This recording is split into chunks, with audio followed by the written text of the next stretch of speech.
session.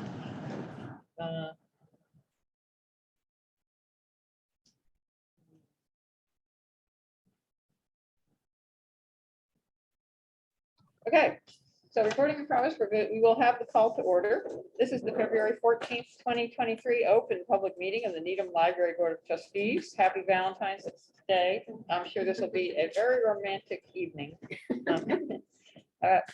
We're being held via hybrid format according to with the remote attendance allowed by the Massachusetts Commonwealth Act. First, I'll have a roll call to confirm that the trustees, library staff, and persons anticipated to be on the agenda are and can hear me. Trustees, Vice Chair Anna Geraldo Kerr. Here. Secretary Dave Fialka. Here. Tom Harkins. Here. Carol Thomas. Here. Rob Pettit. Here. Here. Here. Myself, KK Hill, Chair. Here. Now, library staff members, we have Director Kim Hewitt. Here. Assistant Director Dimitri Kyriakis. Here. Technology Specialist Danielle Tala. She's running upstairs to her office. Okay, and I don't, and we also have Recording Secretary Faith Chrisley. Here. Okay, we don't have other staff members tonight, right? Okay. And also joining us tonight will be Strategic Plan Consultant Kelly Linehan. And Library Foundation of Needham Jones Smith. Here. Okay. This meeting is being recorded. If there's any problem that prevents the completion of this meeting, we will reconvene at 7 p.m. March 14th. 2023. I'd like to request a motion to call the Needham Board of Trustees to order at 7:06 p.m. So moved. Second. Second, okay. The meeting to order. Boom. Okay, we don't have a need a roll call for that, as it turns out. Just take a vote. Oh, okay. I thought I was just following the select board, but okay. All in favor of convening the meeting, say aye. Aye. All opposed. Okay, We're already here. the meeting is convened. All right. So our first item is a public comment session. I don't see anyone here at the moment, but I would just very briefly read the parameters. Citizens are welcome to speak for 3 minutes, not to exceed a total of 10 minutes for the total session. Citizens are encouraged to inform the library director in advance of their intention to speak, and those who do provide advance notice will be called upon first. Citizens must appear in person to speak unless otherwise arranged in advance. But we don't seem to have anyone here tonight interested in speaking, so we'll move to the next, the minutes. Okay. Do we have any comments on the minutes?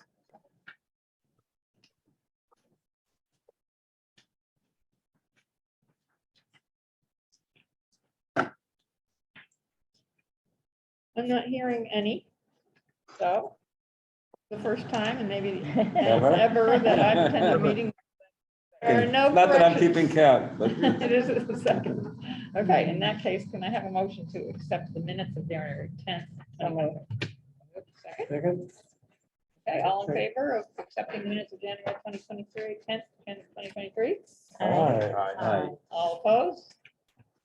Good No. job. Okay, they are Thanks for- passed. Good job. Good Good job. All right, so moving down the agenda, we have, of course, the director's report from Kim Hewitt. Yes, okay. So the library is planning an all staff day on March 31st. We're focusing a lot on team building. We'll have some time spent doing kind of tours of the department so people can learn more about what other departments do. And we'll kind of we'll spend time discussing scenarios and sort of how to handle certain situations in the library. The trustees are invited again this year for lunch. I'll send out a time frame once we have the agenda nailed down, or finalized, I should say. We have added a book drop upstairs, which has been very well received by patrons. They started using it immediately before we ever posted anything about it or mentioned it at all. So I think it really speaks to the need that we were filling.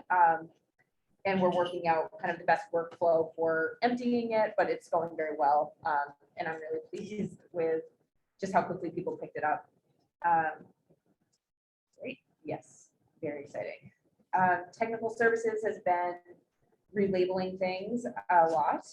We're working on nonfiction right now, but one project that they just completed was the magazine transition from 22 titles to 2023 titles. Is that why there was not a bunch of prior issues of the magazine? Yeah, Did because you they go moved there? to the boxes. Oh, is that along- right? Yes.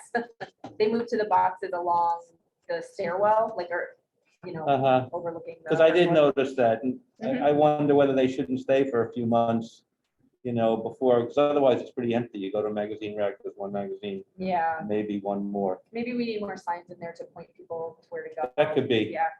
Yeah. So they completed that, which was a big project. It was nice to have it done at the beginning of the year instead of kind of creeping into 23. Children's nonfiction cataloging has moved to technical services now, or is in the process. It's not like complete by any means, but they're getting there. That'll be a really exciting step in kind of normalizing our operations. Usually tech services does do children's materials. So it'll be nice to have that kind of back in order. Danielle Tawa has been really busy replacing a lot of copiers, printers, receipt printers to regular, the printers that we use every day behind our desks and also in the public areas. And she implemented a new wireless printing system, which we were really excited about. Reference staff have done a really awesome job at picking it up quickly. It's a very easy to use system.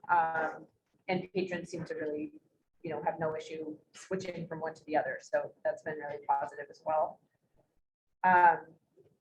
Let's see, we had a lot of school visits this past month. Erin Bassett visited 2 6th grade classes. They were at St. Joseph's School, and they have another visit scheduled. They were talking about how to access libraries' online materials and resources and sign them up for library cards. That's great. I just want to congratulate for that kind of outreach to help the students understand what's available online through the library. It's really Yeah, good. That is great. I think it's great. It's nice to see it at a different age level than we Mm. typically hear about it at these meetings, right? Because children's is doing it all the time, not every month, but they're constantly going to schools. And it's nice to have the teen librarian freed up to do some of that as well. Let's see. So Robin Flynn, again, had more help, one-on-one tech help. She helped 5 people with those one-on-one lessons, and we just keep hearing about how appreciative patrons are about it. And so we're looking forward to, that's another outreach opportunity for us to go to the center at the Heights, our senior center, to help people there, where we can help more than one person at a time. And let's see, Erin has been continuing to shift the YA Can I ask fiction a collection. question sorry. about, how do people know that Robin is available to help them with one-on-one? We advertise it. Okay. Yeah, and when people come with questions, we Okay. kind of direct them if it's kind of a little bit more than what you might be able to do in a couple minutes at the desk. A little more involved, we would direct them straight to her help. Yeah. So we've been shifting the YA fiction section, which is looking really good. We're trying not to use the bottom shelf in general for accessibility and just browsability. And it really makes a difference. We had an all staff meeting on February 2nd. We talked about some updates to the strategic plan and space planning study, went around and did departmental reports, and had a discussion about how to handle book challenges when you're on the desk, which we've talked about a lot here, but just referring to our policy, staying neutral, all of that. Have there been any? No, not at this time. Good to be prepared. Yes. Let's see. So I presented a Friends wish list, the 2023 wish list, which the Friends graciously approved. That was on the 30th.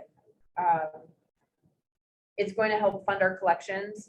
A lot of line items were very similar to past years as well, but one of the big things that's different this year is money for a diversity audit of our collections, which I'm super excited about.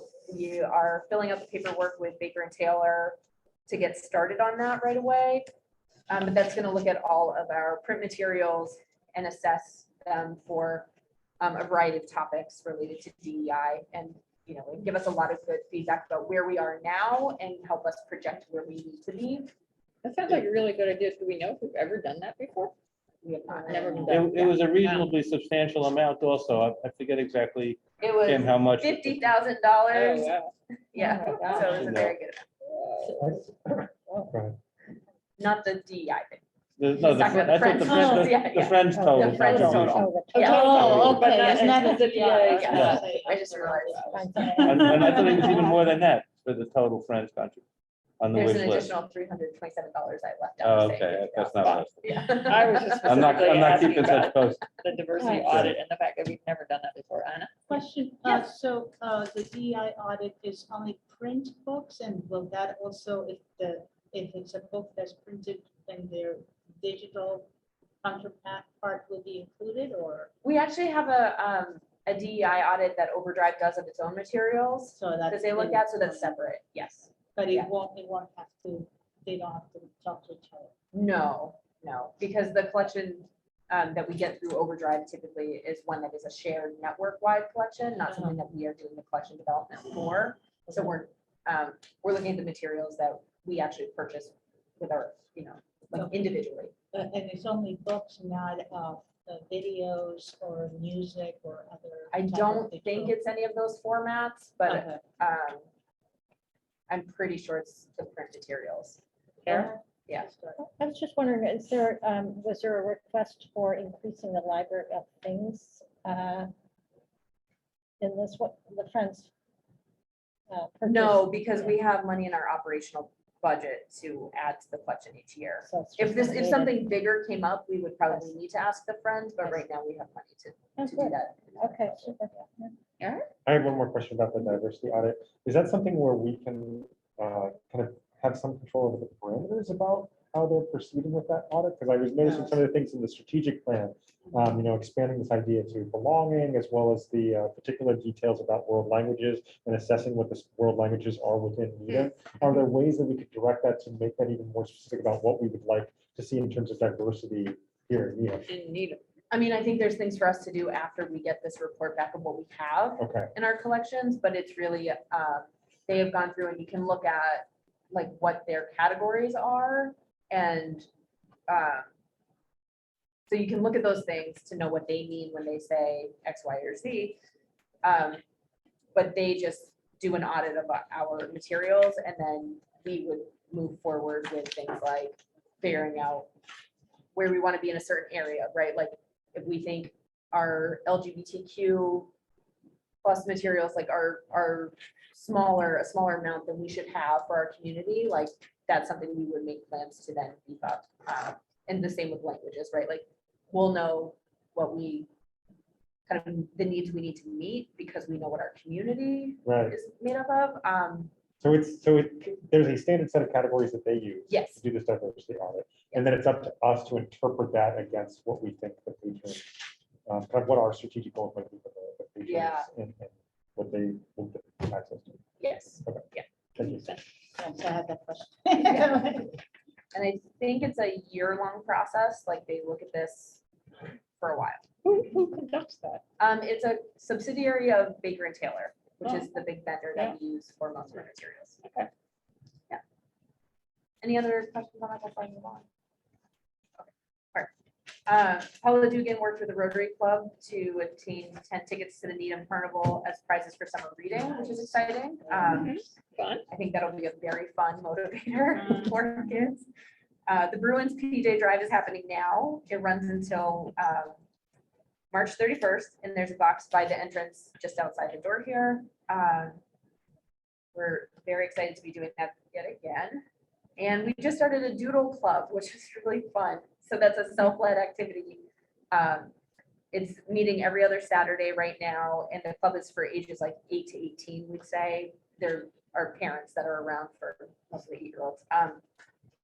I have jotted my note here, lots of fun, which I'm Yes. really happy to see that, Yeah. the library's generating that kind Yeah. of fun, excitement. And this was actually the brainchild of our administrative assistant, Jenna White's child, Miles. So Where do they meet? they just meet here, like usually I think in the community room or they might at some point use the teen room. I don't know, but mostly in here. So Yeah. all this whole age group from 8 to 18 in the same room? Yeah, there's Interesting. parents, so. Yeah, I yeah, think no, it's it's fine. but It's more of a. Yeah, and I think, you know, teens are- based on the first one, it was mostly 8 and 9-year-olds. Like, I was gonna it's say. Miles and his friends. They'll find their Yeah. level. Yeah. But I think they would have turned on away, and the parents were also having fun doodling. Yeah. Yeah, so it was a nice activity. And we're looking to do a lot more of that kind of passive programming. It's just kind of getting it Yeah. off the ground and getting the staff involved to kick those things off. So I'm very excited about that one. For personnel, we hired, or in the process, sorry, of hiring 2 new part-time circulation assistants. We've also brought on board 4 part-time folks. We have Ann Thigh and Jennifer Power in children's. Ann used to work actually in reference 10 years ago or so. And Jackie Bateman and Lisa Acker Rothenberg both began their roles in reference. The new development is that Lisa is actually going to leave because she had a health issue come up. So we are sad to see her kind of go. She was the previous assistant director, I believe, at Lincoln, and had retired, and just some old health issues were being flared by being here. So we will, sad to see her go. That's it. And Phyllis Cashman will have her last day at the library on February 15th, which is tomorrow. She's been here for 6 years and now she's moving out of state. So Where has she, where was, circulation, sorry. I probably would recognize her, but not Yeah. know her by Yeah. name. So one of the 2 part-time folks that we're hiring for that it's mentioned here, that is one of her positions, or one of those is her hours. Yeah. Okay, and then we have the gifts. I don't know if there are any questions about any of the gifts. I was just gonna say, thanks, Phyllis.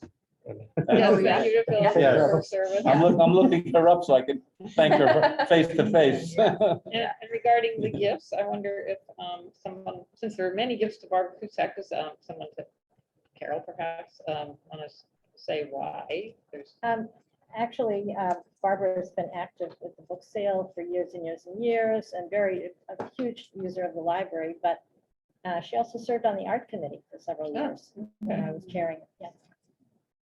let's see. Okay, so she's been a prominent supporter of the library. Okay. So we would need to approve the gift list. Okay, so if people have had a chance to look over the gift list and any other questions on that? If we could have a motion to approve the gifts. So moved. Second, Second. all in favor of approving the gift list, say aye. Hi. Aye. All opposed? Passed unanimously. Anna, Anna, let's make sure. Thank you. So buildings and grounds, we've completed the repairs of the clocks, or rather, sorry, one of the clocks. One of them is still going out to a different contractor than the first one. So you'll see that one missing and one has returned to us. The inside of the book drop on the first floor was just relined.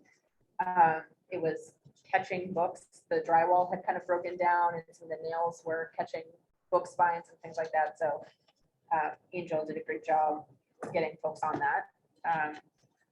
We had a severe cold spell on January 14th, and Angel Lopez was here making sure the building was all in order, and he kept a supply of electric heaters and various warming solutions at the public desks. Unfortunately, because the doors open and close so often, a lot of cold air gets in anyway. You're right near the desks. So a cold couple of days. yes, and we were very lucky because some of the town buildings had burst pipes, things like that. They had a very good crew on it 24/7 throughout that weekend, like paying attention to that. So I don't think there was any super major damage. I'm not sure, but we were very lucky. So. Oh, and then the lights on the first floor, I didn't catch this before, but that is actually completed now. The large print section has nice new lights, and now would be a great time to look at them here. On the way out, I guess. Positive related question. I know that we discussed this briefly in the past, but the lights for the entry area over here, is that on the radar for future repairs or upgrades at all?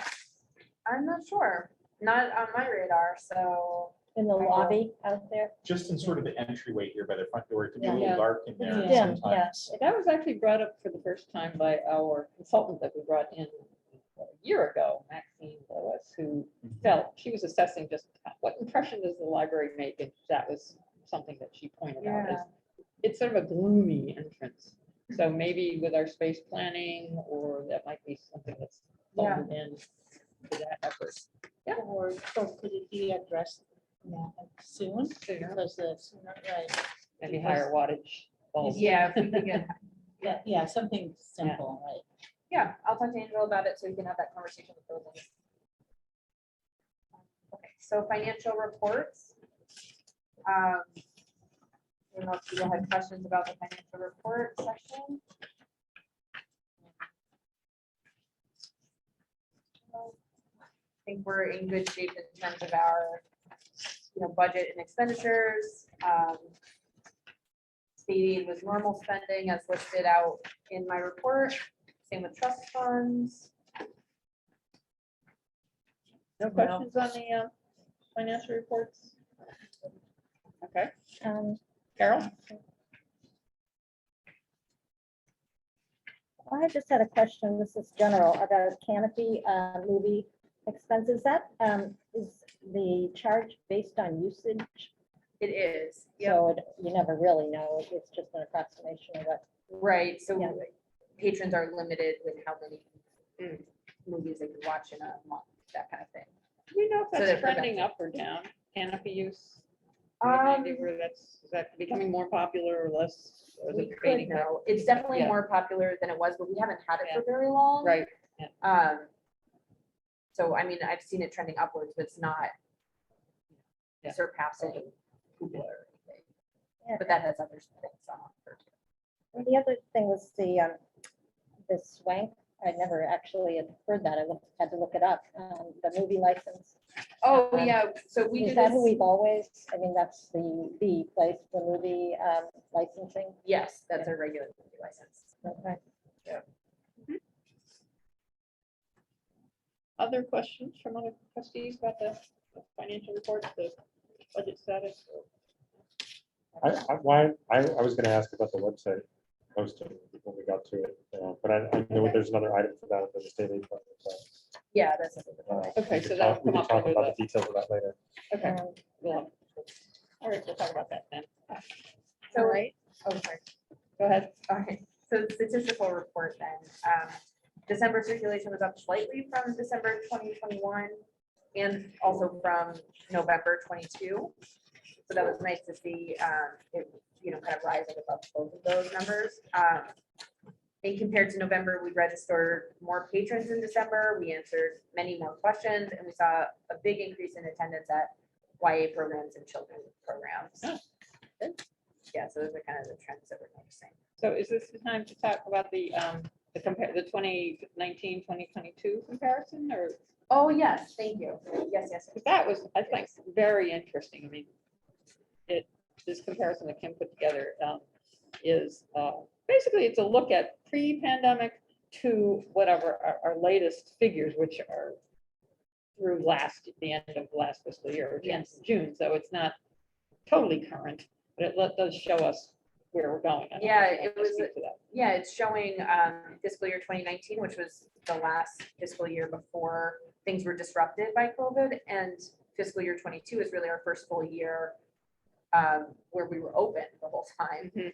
So they're great numbers to compare just to see where we are. And it was really encouraging to see that print circulation was up nearly 18%. Yeah. Our circulation for things like audio, video, those were down pretty significantly, but I think that's also in part because people found the digital options during COVID and they're clearly using those a lot because that circulation was up 84%. So, Yeah. and our circulation overall was up 7%. So, I mean, that's a great trend to see. It is. I was very impressed with the just the general trend of all circulation being up, up, up. And the things that are down are things that require people coming into the library, which is, as of, getting close to a year ago now, it's last June. People were still very hesitant, and even still are. And maybe that's something going forward, trying to get people back into the library should be a continued goal. Totally. I think when we, the minute that we opened up was the start of that fiscal year. And I wasn't here for it, but what I have been told is, people weren't like knocking the doors down, right? Like it takes a while to get comfortable. And then this time last year, we were just on the tail end of the Omicron wave. And during many of those periods, we didn't offer programming, like live programming. It was mostly remote programming, things like that. So we really, I would be very interested to see next year or the end of this fiscal year, how we those do. numbers compare. Carol? Yeah, I was just gonna say, in the old days, so-called, I think our number of people entering the library was, mid-20s per month, mid-20,000 on the people counter. And clearly, and I guess the other aspect I was thinking, so we're not up to that. I mean, it's introduced, and there are all these other new options of doing things remotely, of course, but also we didn't have the Needham Art and Bloom. We didn't have Right. the New Year's Eve. Right. Yeah, There's first the night, Needham that's right. All the program big that people. brings in Right. Thousands of people. thousands, Yeah. yeah. So those are, I think, big impacts from the digital availability and the lack of in-person things. Yeah, and I think the frequency of the children's programming has changed. I used to be here every weekend with something new, live in person. So that probably is also, hopefully will pick Rebound. up again, right? Okay. Thank you. Statistical report. Of course. Yes, new business. We're on to, Auntie Kelly. Kelly The strategic plans are at. yes. So if anyone doesn't have a hard copy of it, you have it here. And the members of the public, I see you have one, Mike. Good. So Oh. I'm gonna ask Gail, where she's going to Show it on the screen. show it on the Okay, screen. for we'll someone. let that catch up on its own. Can I we think it's okay. continue? You guys can continue. Yes. She's gonna show it on her screen with the draft. So everyone on the. Okay, I'll hold on. Okay.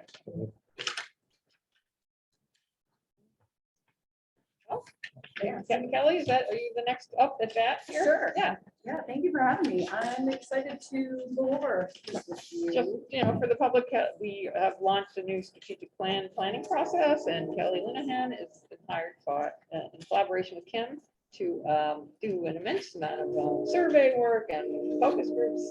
And so now she's presenting her first.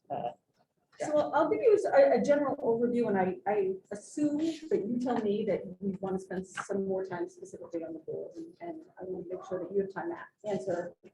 Yes. You don't have to answer any questions. I'll answer the questions. You can ask some questions. I thought this was a very interesting strategic planning process. I was really genuinely surprised by the level of knowledge Needham residents have about the public library. I felt like they were really smart and really engaged. Everybody who showed up, not everybody, but the majority of people who showed up to a focus group talked about reaching out to others. They had notes with them to give me feedback about the library. They were really engaged. There was a lot of people who actively use the library, not only use the library, but also volunteered and have sort of a regular presence in the library, which is really, don't always get that. And I felt like that everybody in the focus groups in particular really understood how the library worked. I think not always, but often there's a bit of a disconnect that needs to be addressed in strategic plan. And I felt that Needham was sort of operating at a slightly higher level that we didn't have to cover some of those basics. Kim's team did a really in-depth demographic profile for Needham. I summarized a lot of it, just for length in the document. I think whether you wanna, you may want to post the whole thing, just even on your website, just because it is a lot of work. And it's always interesting to go through that. I'm going to sort of jump ahead and talk about sort of the assessment and the priorities. One of the things that really stood out for me was that people in person, and not just the patrons in person, but also the town administrators who came to their separate focus group as well, talked a lot about really the teens and the senior populations. Those are two of the sort of strongest groups that people wanted to tell me about. And when I work with the focus groups, the real goal is for not necessarily for them to put into words what they think the library should be doing, but for me as a representative for all of you to hear about what the community's concerns are for their own future, the future of Needham.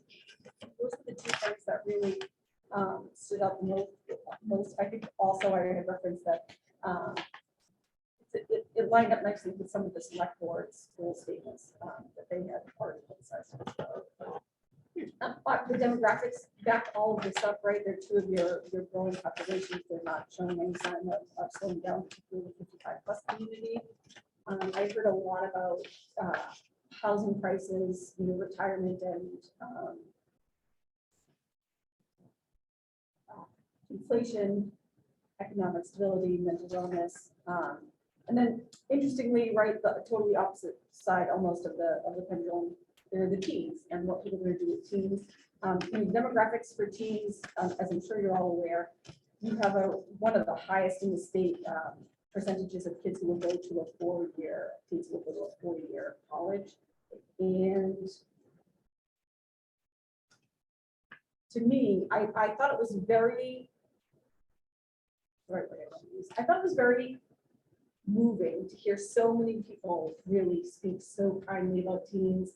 I think we can have lots of mixed feelings and reactions, particularly if you're probably in the middle of serving them or if you're a teacher, right? I thought it was really moving how much people really saw that they wanted a space of their own, and that people really wanted to support them and make sure that they were able to have their own safe space to be born, but also to do fun stuff as well.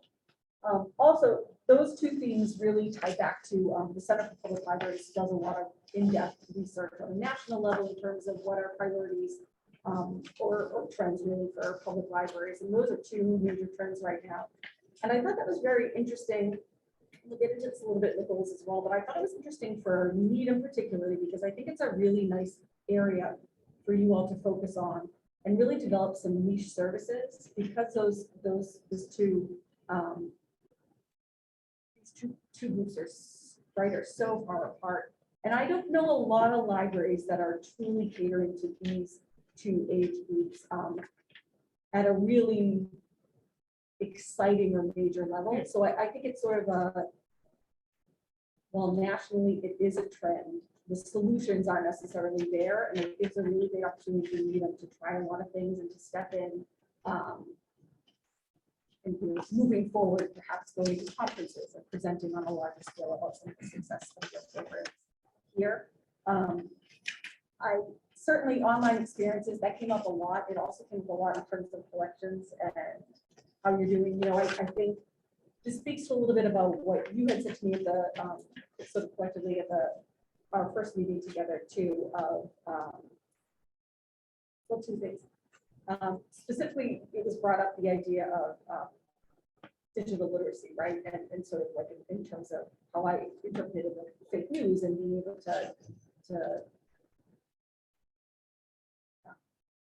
to understand that. But what I found was very interesting is that I don't necessarily think that's your biggest issue in Needham. I mean, the demographics don't support it. I didn't think the feedback in the survey necessarily supported that. And certainly in the focus groups, that wasn't something that was necessarily mentioned. But I think it's because this is a very educated community, right? And we're speaking in broad strokes. But I think to offer a really great user experience, I'm sort of going to segue back a little bit. I think to offer a really great user experience, all the tech experts will tell you, you're designing for one person, right? You are not going to meet the needs of every single person perfectly every single minute of every single day, every single minute. And I think by focusing on these specific groups, right, there's a lot of that sort of fine tuning niche experience will trickle down to the rest of them. Not that even the non-served kids, of course, kids are going to be here every day.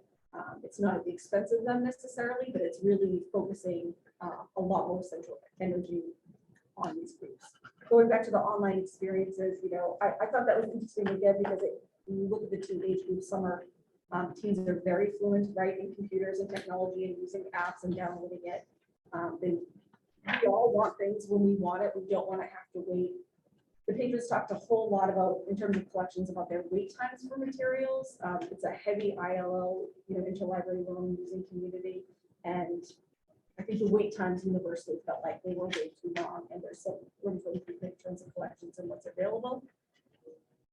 I think that that's a tricky situation because it's a very, it's expensive in terms of probably operations and personnel, and trying to meet that immediate online access need is not going to be easy, right? It's going to take a little bit of time.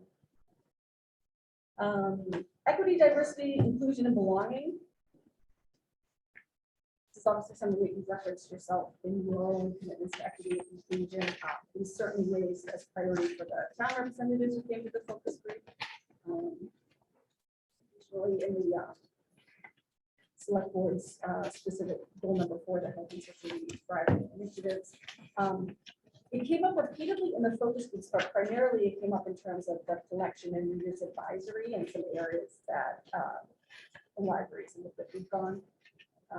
Could you define readers advisory and use that term several times, and I wasn't familiar with it? Sure. Readers advisory is when somebody comes up to you at the desk and asks for a title, like a recommendation, or sort of literally advising the reader on what books, what materials might be appropriate for them.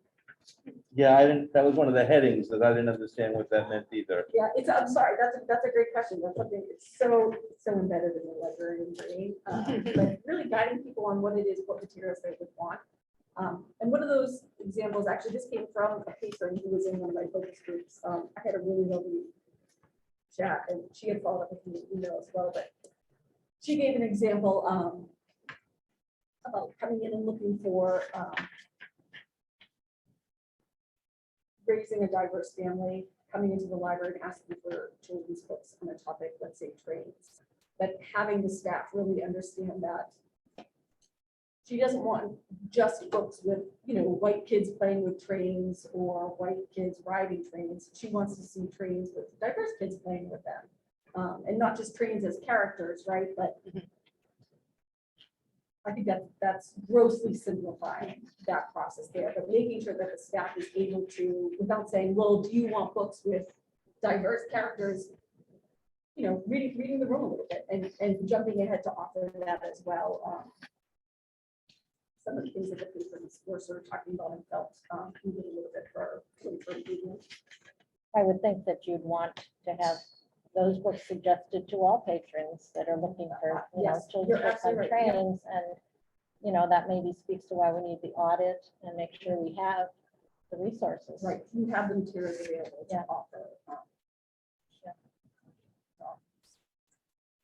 And that sort of speaks to, right, making sure that everybody feels welcomed and able to use it.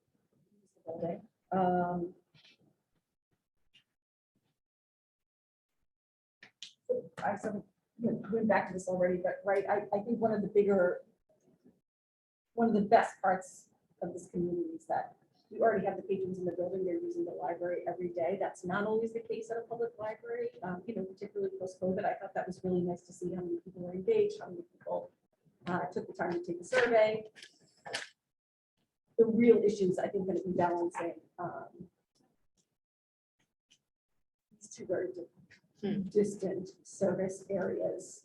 If that's the direction that you want to go, while still maintaining excellence. You can combine them and have the seniors spend time with the kids. Well, I mentioned that there's a lot of grant, I mentioned that the goals, particularly because there's so much grant money available for those type of projects as well. But we will get into that.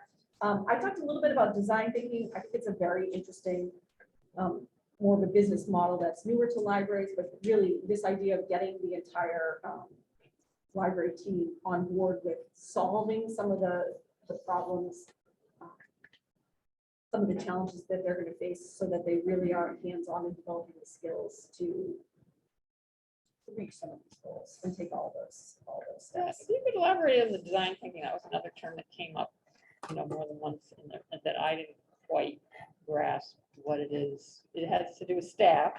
It has to do with staff trying to be the problem solvers, is that? Yeah, and giving them an opportunity to sort of think outside the box and offer creative solutions, sort of a try anything type of mentality. But I think the simple way I was trying to explain it was, the thing that you have the most control over at the library, right, is kind of customer service and how your patrons are experiencing the library. It's the number, right?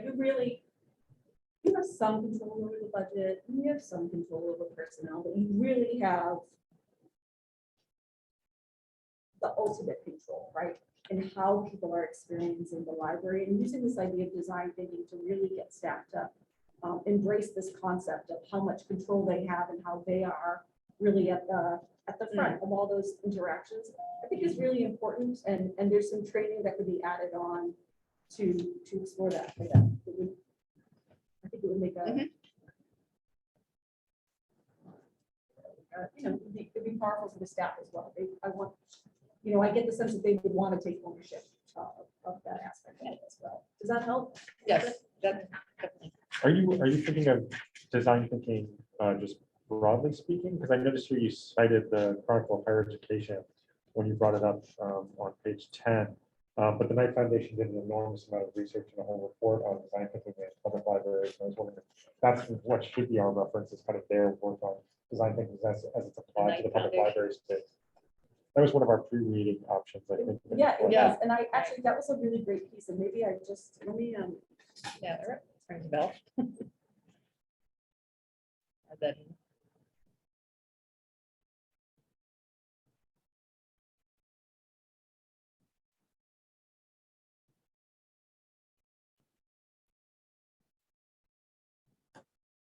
and then just really briefly, a little bit about the successful implementation of the plan. I think that the plan as it is right now, and I'm sure you'll have feedback as well, but I do think it's a very aggressive plan. If I didn't know Kim, to be honest, I probably would have gone a little bit less aggressive. I think that Kim is certainly capable of leading the library through a lot of these changes and goals for sure, but it is a lot of intensive work, and it does require the financial side of that, right? There's personnel and operational expenses. We'll get into that a little bit more as we go on. And that is, I think it's something to consider. I also think no matter what, as perfect as the world may go for the next 5 years, there are going to be things that are waiting this plan, and that should be kept sort of in the back of people's mind. I think it is going to be a slightly slower process than maybe described actually. In the plan. And I do think, I think it's worth saying that change is hard. I would expect some pushback, right? Internally and externally. But I think that does signify that you are on the right path, right? To kind of move forward. I think, when you said that as a report changes hard to me, it makes me think of that I think, and we're not rewording things so about, style and whatever. Yeah, so it's I trying to know, keep to the but higher level. the concept that I would like to stress is more change is constant. So that is going to continue to happen. It's not going to be a one and done. Because then change is hard to me. It's like it's going to happen one time, it's going to be bad, but we'll get through it. No, we're not. There's going to be something else, right? So just like the philosophy behind change, I like to propose that it's like a constant process that is going to continue, as opposed to a one and done. I don't disagree with you. I think in terms of what I was really trying to get across here is that change is hard. Not that it's not constant, right? I don't think it has to be one or the other. I think I really wanted, everybody who reads the plan to just sort of have a moment of acknowledgement that it's not gonna be, it's not gonna be easy. It is, the town of Needham is very resistant to change Sure. in general, but there's also, there are many folks who would completely, and I'm not trying to argue here, but just to express, there are many people that thrive in change. So for them, that's not hard. So it seems like that this, I think the statement is limiting the way that we may be seeing this. That's because some folks are like, okay, tell me what do we need to get done? Let's move this forward. So there is that, there are people here in town who also feel that this can happen. So I just don't wanna, I want to include, I know it's gonna be, there's gonna be an issue with change, but I want to share it or represent it in a way that it includes both sides of the spectrum. As opposed to just assuming that this, for me, I love change. Like, so I mean, it's, again, I don't want to get into a semantics issue, but I just want us to start thinking that a little broader. I hear what you're saying, but I do want to push back and say, I don't, just because something is hard, doesn't mean that it's not fun, doesn't mean that it's not good, doesn't mean that people don't love it. Lots of people do, what's the weightlifting, CrossFit, that's hard, pain, people no are gain. obsessed with it. So I don't really agree with you necessarily. That being said, ultimately, it is your plan. Yeah, Right, right. we Yeah, can and I take- don't I can agree take that with- out, right, I can take that out, I do think it's worth, I think we're both hearing, different perspectives on and this, it, and that's all good. honestly, it's not my plan, Yeah. right, it's your plan, so if we Yeah, want, it if you was- wanna take that out, you wanna just. Yeah, my write- comment is mostly for the Yeah, people, we you hear know. Yeah, I hear what you're saying. It's a good point. Carol? I was just gonna say a couple of things. One, that we won't necessarily reach all of these goals, or certainly not all the actions. Some of the actions require a study first, and it may turn out that it's either not practical, not affordable, not whatever, or not desirable, whatever the particular action is. And the trustee's role is to annually look and see what's going on in relation to progress on these goals. But at the same time, we, at least in the past, have looked to see, sort of incorporated the reality of, what's been discovered on the first step is that, there was a drawback or whatever. And so your expectation isn't going to be your original expectation, or maybe you find new avenues and it goes even beyond where you had originally anticipated as of day one of a new strategic plan. I also see that, a couple of these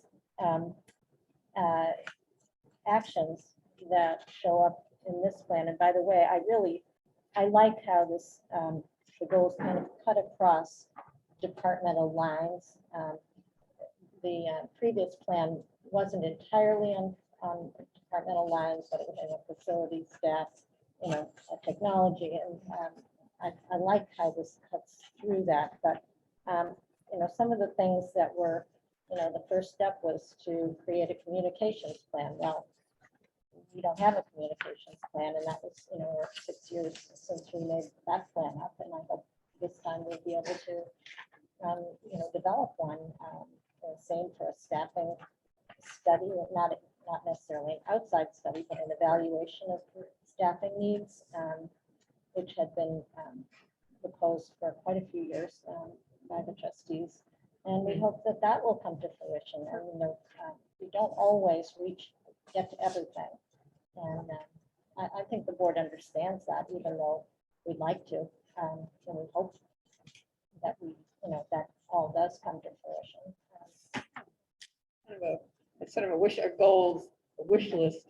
And then may I ask Kelly, so I was thinking that, I don't know where you are in your presentation, but if we would, at some point, if we could go through the goals. And Let's go through. Yeah, go through right because now. that's, I think, the key, that's the core, right, of the plan. I think so. We can go page by page.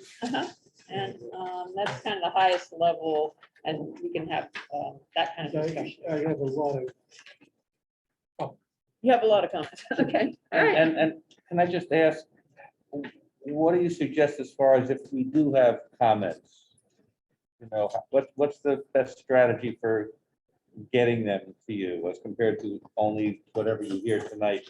So I think the version that you all have had not been copy edited. So if you have marks on sort of copy editing stuff, and you've made marks on the paper, I can take that from you, and that way I can just go back and make sure. Tonight, you mean? Yeah, if you had already I done see. that. Because it might just be Yeah. easier to send it. I Or haven't you done can that. send I it don't know in- if everybody's ready to I send don't it yet. expect you to copy edit it, but if that's, that's. Well, that's part of it, yeah. But I'm thinking more, response to the goals and the Yeah. objectives Yeah. and that sort of thing. But, you know, to start with, Well, are we gonna go through them or, Yeah. should we? Yeah. Page Go by goal. page one. Because we really haven't talked about what the goals are yet. right? Let's do the. I get nothing to say about. So we're page starting on 1, page 11, just so I know where we are. Yes. Thank you. I just want to be clear, because it sounds like you're talking about just going over the main goals, and it sounds like you're talking about going over each subcategory. Well, I think some corrections have to be made.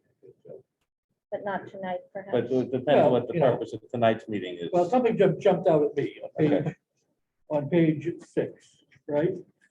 This is the thing that the town's gonna want to know, On right? page 6? Yeah, page 6, gender and race ethnicity. Right, Okay, sex, female, 16,312, 47.7%. Male, 14,865, 52.3%. So that's not right. That's not right, no. And that's, that type of thing should be corrected. You know, Yep. before this gets. Right, that's what I'm saying. We might all find of some of those things that might be easiest to just, Send them what I would along. suggest, and that's very good, Tom. Yes. Is that those types of very specific corrections, we can do and not necessarily at this meeting, because, I think we would need to address the kind of higher level goals at this meeting.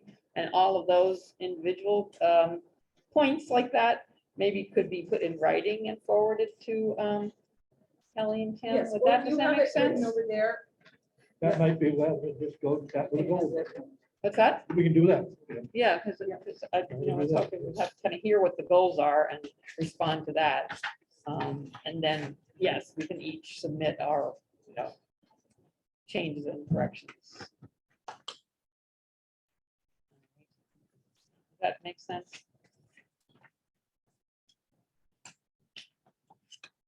I mean, yes, I'm not sure if you want me to just sort of read it, or you want to just share your feedback as we go, since you have it in front of you. Maybe we just discuss each of the goals, the overarching goals. Yep. And then, that might be a good framework for tonight, where we're talking about the higher level things, and then we can send the sort of item by item thoughts separately. Yeah, that might make sense. So Kelly, would you want to present each goal and kind of maybe give a sentence or two of what the logic or the, you know what I mean, to explain it a moment, and then the board can respond? Does that make sense? Sure. So the first goal is that the Needham Free Public Library team provides a seamless, efficient, and outstanding user experience for all patrons. And I think that's a direct reflection of the patrons' comments about how customer services is overall. Customer service is a pretty broad term. So just sort of finessing a little bit. Finessing a little bit about the service model. I think it sort of relates back to this design thinking idea and how people are experiencing the library in all of its aspects. I talked about the objective, the first objective of really narrowing it down to sort of this concierge level customer service. how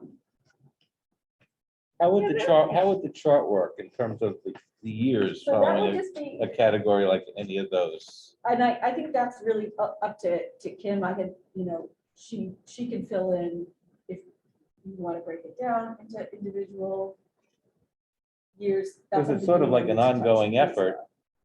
I mean, the whole thing is an ongoing effort, but sometimes I think it's helpful for the Yeah. director to have it broken down for the years and to look at it and to Okay. say, I'm going to try to aim for these Okay. specific Yeah. years, right? And then be able to go back and reflect. I mean, it should be I really see. So documented. you'll basically be reviewing and assigning a box for I each of think I would these? be prioritizing, like making sure, looking this over each year and saying, okay, for objective one, I'm gonna focus on, number 3 Yeah, this year, yeah. or something that makes sense operationally, Okay. or whatever it is.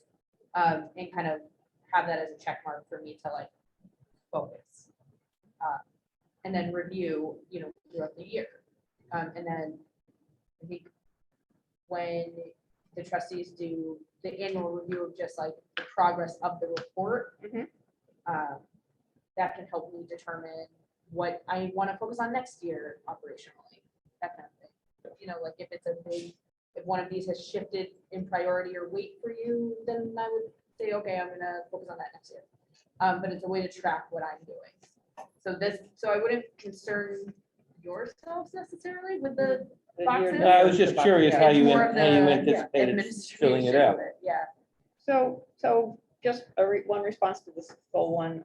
So we talk about, which sounds like, absolutely really good focus on providing seamless, efficient, and outstanding user experience for all patients and for patrons. And you mentioned concierge level customer services. So that I'm a little fuzzy on what that would be, concierge level service. Concierge? Yeah, so I mean, I know I Yeah. had mentioned in the second action that I felt like the staff should really be a prep to define what that looked like. I mean, I just sort of use it as a term in terms of when you think of a concierge in a really fancy hotel, it's a sort of an easy descriptor for the staff. It's something that I had referenced to the staff when I did my focus group with them. And, I think it's sort of broken down as there's a number of pieces that I think need to happen. There's been a lot of change with staff. I would imagine there's going to be some continuing change. You have to do administration. I think it's important to really set some time aside, either with a facilitator or without, right? And let the staff really play an integral role in looking at the mission, the vision statement, and really pulling out what some of their, as a staff, core service values are going to be, right? What do they want to have reflected in their service? Writing that down, getting it written down, and then focusing on using those elements. What is really amazing customer service like? You can call it whatever you want, right? But I think it's not just good, right? You want it like you're at the Ritz-Carlton there, you have your own butler who's there to kind of serve you type of level of service. Good. And to be fair, I think that's what the Needham patrons are expecting. Are hoping for. Sort of a library spa Tom? type thing. Tom? The term concierge level, I hadn't heard before. And you mentioned hotels. I think most of this community would think of concierge level in terms of doctors, That's true. Yeah. which is much more, in my mind, is much more negative. True. That's a negative term. Yeah. Like pay as you go, or pay for the privilege. It's a free concierge. It's a free so- library. What Yeah. I hear when I read concierge is more of a patron-centric approach, which is the same thing, right? As opposed to the library dictating on the patrons dictate what kind of service, what do they want. So to me, what I was thinking is putting patron-centric on the goal, and then that may connect the concierge idea. Or Yeah, so I'm hearing that like Catered, concierge, catered, it's kind of different things to different people, so. Again, we're not trying to wordsmith here, but Right. that is what came to my head, when more of a, when the patron dictates. Well, it does have patrons in the goal. Goal does refer to the user, Outstanding user experience for all patrons. Yeah, but if you say patron-centric is different. When I go to a library, it could be an efficient service, but I don't, a seamless process behind is efficient for the people that do it. For me, I just want to get my item, I want to be greeted, I want to be acknowledged. So efficient doesn't ring, as a patron doesn't ring any, doesn't do anything for me. That is what is an operational thing. What does a patron come out with? Satisfaction, feeling included. But I think if that's the user experience for each patron, it's going to be different, right? So in order for that to work for every patron, I think you have to let the staff sort of brush up on what those skills would look like depending on the person. I think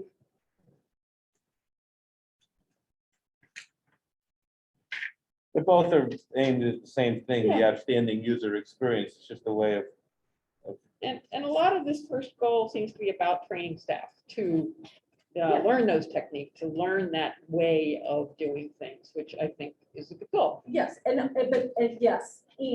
to have them make sure that they are involved in that process, right? So that it's not just somebody telling them this is what it looks like, it's them helping to figure out what Yeah. makes sense, right? And then obviously going through all your policies and procedures to make sure that those elements are already, that the policy and procedures are in line with these new values and service standards, making sure all staff are up to date on all of that. I specifically called out some trainings that I think would be useful, a customer service training, mental health first aid for teens is a really powerful training that I think many would benefit from since we have so many teens in the building. Some EDIB trainings, I had specifically recommended unconscious bias and gender diversity to get started. And then just specific trainings on working best practices for working with teens and then working with for seniors. And that could be even something that you do locally, right? You do like a sort of a local teacher or a representative from the senior center to come in for the talk. Just to help guide that. And I think based on demographic data, and again, it comes up later on in the goals, just offering some specific training in terms of some of the populations of people that you're serving, just to make staff as aware as possible. Yeah. And is there a way, maybe it's not here, because how do you know if the training is successful? You usually train one and done, and then how do you sustain that knowledge?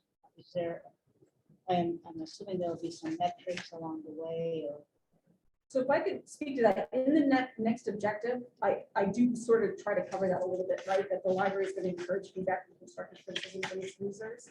I got the feeling that Needham likes sharing their opinion about the library, and I think engaging the patrons a little bit more in that process would be really valuable. I think this is a great community to create some patron feedback loops, specifically for children, for teens, for adults, to sort of check in with them directly, to your point, to see if some of this stuff is working, if they're seeing changes, do they like these changes, does it fit what they want from their library? Offering from time to time some pretty simple user surveys. I did mention either doing it like seasonally or twice a year, just so you have some sort of baseline type of thing. I love the idea of feedback groups.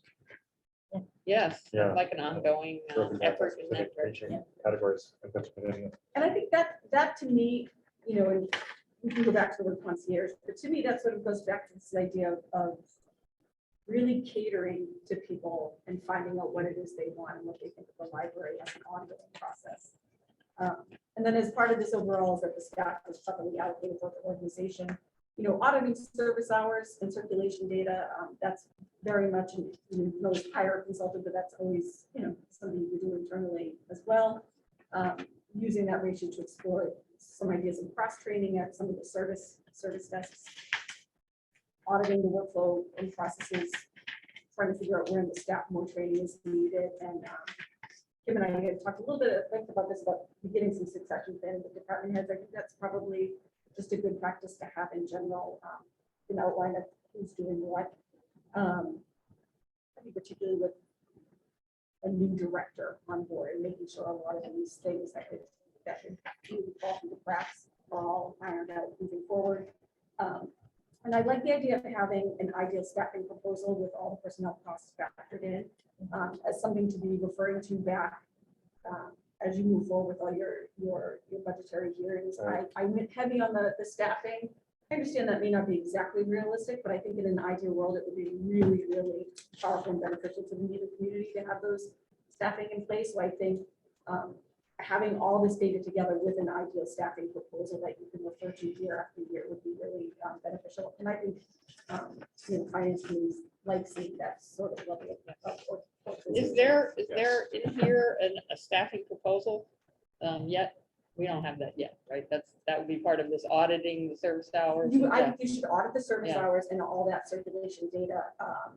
really, And I think creating a that's the person proposal to is part of okay. it. And then create the proposal. That right? objective three. Yeah, Okay. and I think yeah. honestly, I would almost take a year, I might take a year to do it only so that you can get some sort of seasonal numbers, because you're still kind of recovering from COVID, right? Yeah. So Yeah. I wouldn't necessarily want to base it just on what's Right. happened in January, but maybe looking at January, April, May, the fall, and then the winter again, and then having something set in place for calendar year 24. So do we want to move on to goal tools too, since we've got, what, 5, 6 goals to get through? Yeah, I guess one question, going back to that patron-centric or concierge approach. Part of that, and I see that you've done a lot of, some of the goals talk about training and materials, diversifying materials, but I don't see, and I don't know where it might fall, frankly, but part of it is also not only having diversity in materials, which we're going to have the audit for DI purposes, but also diversity of staff members. And so the hiring, is there something that we can work on we have a DEI, I forget what it's called, the trustees of DEI. Oh, we had a Thank you. resolution, yes. So there, we are very heavy and mindful and intentional on the books and the materials. What about the other side? What about staffing? So I didn't focus this plan on anything really hiring specific, how you hire. I didn't audit any of those processes, because this was really a strategic plan based on what the community is feeling that they want to see from their library. So it really is mostly, not mostly, but heavy on the outreach, heavy on the collection development of that aspect of it. And I think in order for those areas to really grow, you need devoted staff for that. How you hire is a really separate internal process. But Right, But you could add some sort of general reference to, as a thematic overlay, that as part of all this, we want to be sensitive, in all of our efforts to these concerns about diversity and equity. And so I think that's in there, right? But I think it's, honestly, it feels disingenuous to put in this strategic plan specific things about hiring. No, I'm not saying specific, I'm saying, I guess General. I guess the general statement is already there. I don't know, I missed it. Yeah. So it does say about Staff. equity, diversity, inclusion, belonging. It's not in one of the goals, but it is in the It isn't, that's right. beginning of. So if And I it's will not say in the that goals, it's not going to be a priority. No, it's always a priority for me. Like this is something I think about all day, and when we're hiring, we prioritize looking at people who speak multiple languages or maybe have different backgrounds that aren't library backgrounds. That is happening. It's not something that's a metric that I think we should have, be. It doesn't have to be metric, Kind of but maybe looking at it, some but expression of the that within one of town- the goals. would be a So good idea. respectfully, I have it as an entire paragraph, right? That libraries are built on the idea that knowledge. Page 9. is really Representative knowledge is power, and access to that power Right. transforms lives. We would be remiss not placing an EIP lens on all of our public library work. Not only has the NFPL referenced their intentions with their statement trustees commitment to Yeah. equity and inclusion, but it was raised as a priority by the town representatives to participate in the focus group. Additionally, the town has incorporated these themes in their selectmen's goals. Maybe there's a way in goal 1 of objective 1, number 3, where it talks about values and things, to include a specific It might be good reference to to. have So at least Yeah. a something to think about. We don't have to phrase in decide there today. somewhere that, And the other touches thing that. for goal 1 is the issue of accessibility. Now, if we're going to be patron-centric, there is accessibility issues that they need to be reflected. I think that's in the DEI. Where is that? There's no DEI goal. There's an objective. As for hiring, the personnel department oversees the hiring for this place, right? We, and through the town manager, right? They do the hiring. The library really doesn't do the hiring. They participate in it, and they put out these stuff. But when we look for a new director, the town asked to look for a new director, we specifically looked, we advertised in a diverse, looking for diverse, where Candidates. people would look. We did that. Yeah. And so that's the same situation they will do when they hire.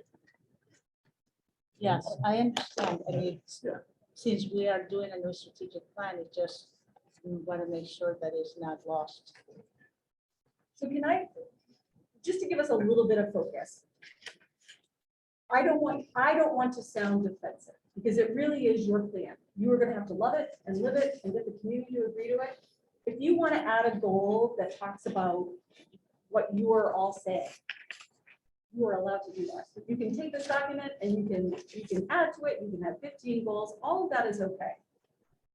But to push back on all of you, you hired me to talk to the community to find out about their concerns, their sort of hopes and dreams for the library. And they were not talking to me specifically about how you're doing, how Needham's doing their hiring process. I don't disagree with you at all. How the internal process of hiring and making sure that you're doing outreach to diverse organizations. We talk about this a lot at Minuteman as well.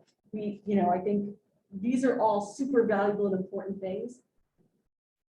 But there's so many super valuable and important things, and we can't fit it all into one strategic plan. But it's sort of already covered in that objective 1.3, where review all policies and procedures so they are in line with established values and service standards. That's the general category. Within, I think, a reference to DEI within that would be, it's not a whole new thing. It's just. I'm just bringing. I'm just trying to find a way I'm to. not trying to figure out now. I'm just saying, let's not forget about Yeah, it. That's all. Because we want to have a degree of accountability. And one of the nice things about the strategic plan, which, is one of our duties set out in the trustee bylaws, is to develop the strategic plan. This is the place where we annually hold, I don't say hold the library accountable, but measure against all of these goals. Right. So, if something is important, then this is the place to put it in. And it will play What would very I nicely. do for hire? Like, well, Oh, perhaps not for that specifically, but for, if we think that, Well, let's go through this, but I just want to say this, it will tie nicely with the outreach goals that we have, because if we're trying to get the communities that we don't, sometimes what I've heard, you do your focus groups, so people come to me, people misspell my name, they do this, they do that, they don't have books. I get the complaints because they feel they can talk to me, and so because I am a diverse person, so the same thing, there's no one there, so that doesn't get communicated often, but it's part of the community. So that's why I'm bringing it up so that it is noted and that it will tie in with the other goals. And I have no doubt what you're saying, that concern can be worked into. these Yeah, goals just it's and something, objectives. let's just Yeah. keep it in mind. This is terrific. It's just more Yeah. make sure that it's. that's If part only of an the conversation. acknowledgement Yeah. of this is, where our heart is, we're trying to do, but it's hard to, Yeah. We're not it's solving hard it to, today, but- say, well, you're going to be held to that standard, some standard, how many diverse, employees there are. You search and you don't always find who you're looking for.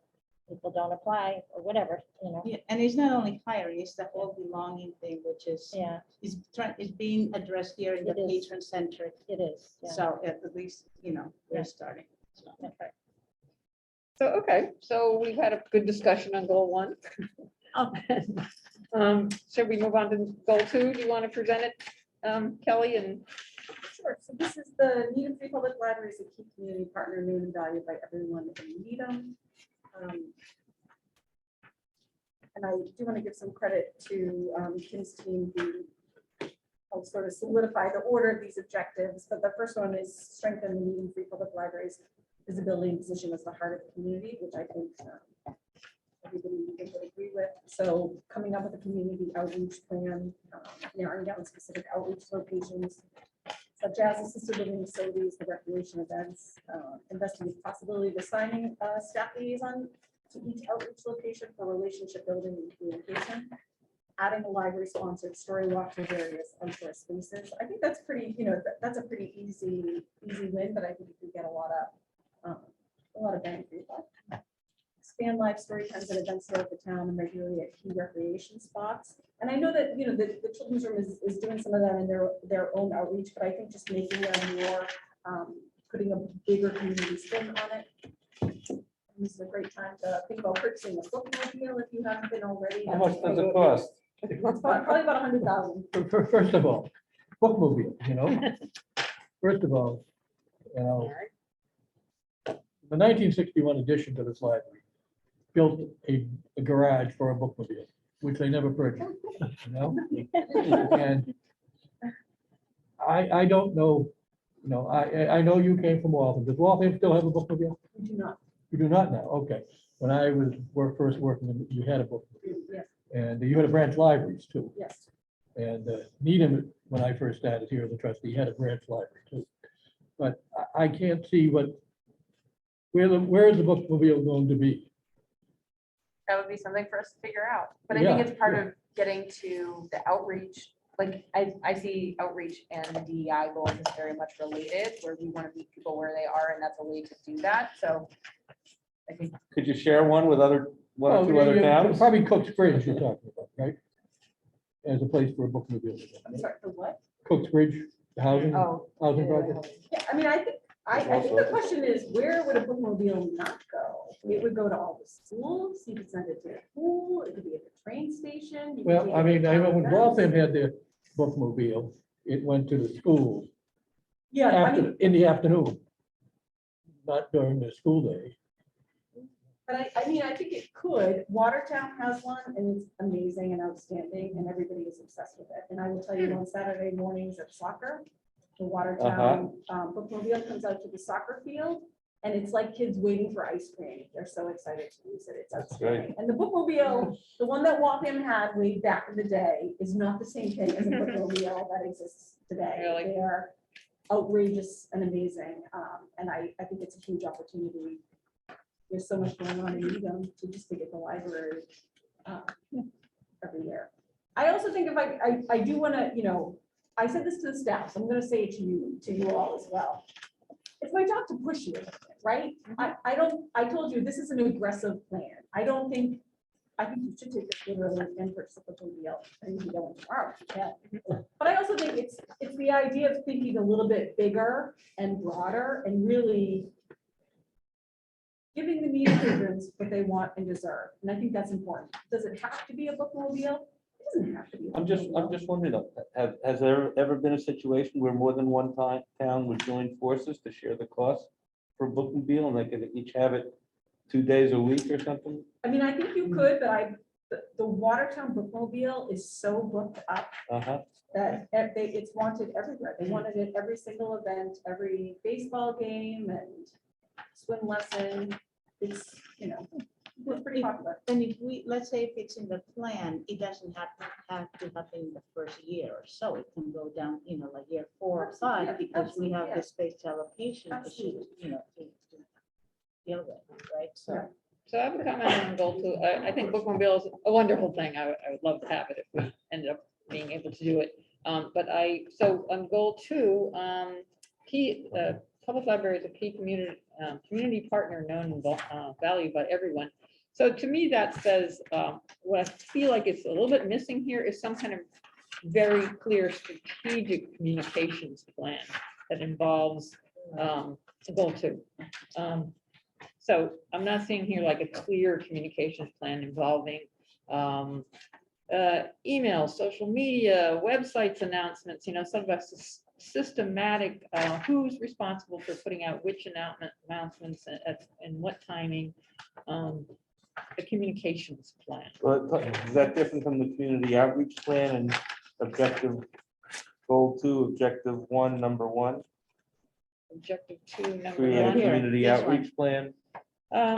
It's different, it's different in my book because that is. Community outreach, I mean, that is sort of Part of a it. way, that's a slicing and a similar thing, but I do feel like a clear, that's down specific locations, like assisted living facilities. I'm not talking about that, I'm talking about a communications plan. I have that in the plan. That is It there. is, it's elsewhere. Where I is can't it? remember where that was. Towards the last. Objective 3. The last goal or the last. Selection development. There's objective 4, strengthen the Needham Public Library branding and marketing with piece of Sorry. communication plan. That's objective, Goal 3, objective. goal 4. 3, objective 4, okay. Right, so create a cohesive library style guide for marketing, design, language, and social media content, regularly survey website users for feedback, study Google Analytics. So, okay, so I would, I might boost that up a little bit, reword it a bit and to be a little more specific to, a real communications plan. But I might add some language there when I submit my comments.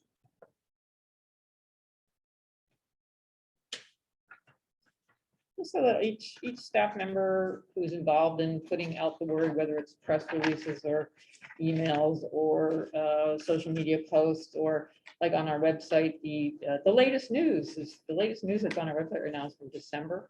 So, those are things that fall through the cracks. So if there's a clear plan, that everybody knows what it is their job to put out and when on some kind of schedule, then it all works like clockwork as opposed to, things not being put out on schedule. That would be my- I would agree with you that objective 4 and its action 1 seem like it's connected to goal 2 in the way that I understand how you're describing them. Yeah, style guide. I don't think it's style guide. Maybe just a wording way of wording it. So No, but I think the language of objective 4, where you're saying, that branding, so to strengthen the branding and marketing. with a cohesive communication plan, yeah, you just need to strengthen that thing that we actually need to create, that comprehensive communication plan. Create the plan. Yeah. Okay. Yeah, and I do agree that they're different than an outreach plan, Right, right? outreach. But they interact. Going out, there you go, right. But they're They're distinct. related to each other. Distinct, They're not the same. So do you want me to move objective 4 to the?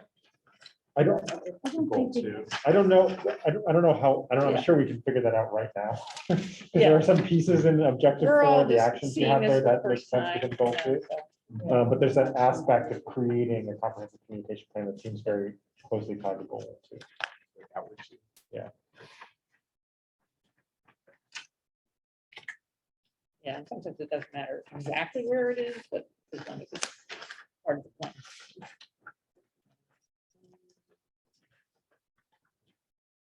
So strengthening the relationship between the town and the library, reviewing and documenting some standard operating procedures in terms of internal processes as relates to the town, so specifically some items of human resources, onboarding, communication, inventory, auditing, financials. And I know that some of this exists, but I think it's a good item to have in there just as a sort of a placeholder to really go through and review everything and make sure everybody's in line with what the expectations are. I think it'd be nice to create an internal library new hire orientation that directly involves the town to at least allow them an opportunity if they want to meet with some of the new hires at the library in a more formal way. And then in the reverse, offering their new hires an opportunity to come to the library and get a tour or a library card or something, however the team here wants to offer that. And I think just documenting the MBLC can be very helpful with this, an organizational chart that sort of clarifies the rules and makes sure that administration, all of you, town department heads, are beginning to keep town administration and stakeholders are out there and what the expectations are and what their roles are. I also, and Kim and I talked about this a little bit, but the same thing with the standard operating procedures. I did think it was worthwhile to reach out to the town clerk just to pull anything library related in terms of town charters and mandates and just make sure that you're in compliance. I think just to kind of formalize and do that and check it off the list. I know it was something on Kim's agenda anyway, so I included it in there. And that the Needham Free Public Library is a leading information resource for the town. And a lot of this came back up from the meeting with the town department head as well. Making sure that the library has the copies of all key documentation and is investigating the archival storage charters that had come up, and making sure all of that is available to communicate to the public. an internal system to ensure that library events are on the town's community calendar. I think their community calendar is relatively new. It's just going through a process to make sure that doesn't get overlooked. And adding a community corner to the library, so there's sort of one central access point for anything, any information and resources related to the town. Goal number 3, the Needham Free Public Library offers a user experience catered to the specific wants and needs of the Needham community. And this is where I sort of tried to tie in a lot of the ideas for specifically the teens and seniors, right? The first objective, improving service space, outreach, and resources for the emerging adults. I do think it's worth investigating hiring some more teen staff for sure. I'm referencing back to goal 1, objective 3. Working with the school department on a campaign to issue library cards to every school age Needham resident. That obviously needs to go a little bit in the lower grades, but the idea would be a system would be in place so that in the future, every high school student would have an active library card, ensuring that all the schools have at least one yearly visit by a public librarian. Working with schools to facilitate school library visits for the rising middle school students. I thought, that feels particularly inviting to the teens. We're going to spend a lot of time studying here. Redesign the physical space, right? You want to encourage socialization and study, and right now they're pretty open to the public when they're out there at those tables. They could certainly use some dedicated tech space, STEM space, gaming, science study spaces. So, and you had all spoken about that a little bit as well, doing some renovations. So I put that pretty broad, but obviously in there. I did notice you were very weak on the food options. I do think it's worth for teens. You should have some, at the very minimum, some vending machines that they can access. And I threw the idea of the concierge teen services, but again, you have this huge teen population. 94% of them, I'm sorry, that's not exactly right, but a super high percentage, they're going to go to a 4-year college. So there's an opportunity for you to create some really niche programming specifically for college-bound students and their families, right? So college prep classes, essay writings, college applications. I thought this might be a nice potential partnership with Fulham College. Certainly some grant opportunities for that as well. Expanding and managing summer team volunteer opportunities for school credit, and then specifically building and formalizing that process and engaging the other town departments to participate as well. So there'll be more opportunities for teams, not just necessarily at the library. And then sort of, it's really a lot of copying the same idea, but specifically for the senior population, investigating hiring senior services librarians so that there's somebody whose focus is specifically on this population, working with the nursing homes and assisted living locations to get a library card for every resident, ensuring the monthly visits, and then designing concierge style services for seniors, right? Offering specific tours, delivery options. I know that you have the mail the book home situation, but really just looking into that and how that can be expanded. Even smaller niche collections at other locations, like maybe some of the assisted living places might want a small collection of materials, and then customized tech helping classes. We go back to the teen part. Oh, yeah, sure. I know that Needham has a very high percentage of college-bound teenagers. However, the town spends over $1 million. They're part of they're a member town of the Minuteman Vocational School. Sure. And actually that's growing. It's been growing over time. There are 39 kids from Needham, which is obviously less than 1% of the population. Yet I wonder if there is room there to address that growing interest in vocational schools. And that is actually a trend, an industry trend for the economy as a whole, and it's something that is starting to grow their families from. And there's a group of families that also have kids with different learning differences, and that are also touring vocational schools as a possibility. So if the library could be a source for that growing population, it will differentiate themselves. See, I know we're trying to tend to the majority, I get that, but there is an opportunity. And even Olin College, the president was here last Sunday, and they were talking about how exploration and innovation doing before studying. So there is a trend in that regard. So just something to think about. Yes. I just want to say, because I worry, I don't want you to think that I'm arguing with you. No, because right, but I- I'm starting to get the Yes, no, point no, here. you're good. I also want to say too, these are small snippet of action items, right? Like I think in including one thing, it's not to say that we're excluding the others. That being said, I think you are right about adding the tech program Mhm. specifically. It doesn't come up in any of the data. So what you're saying is more anecdotal.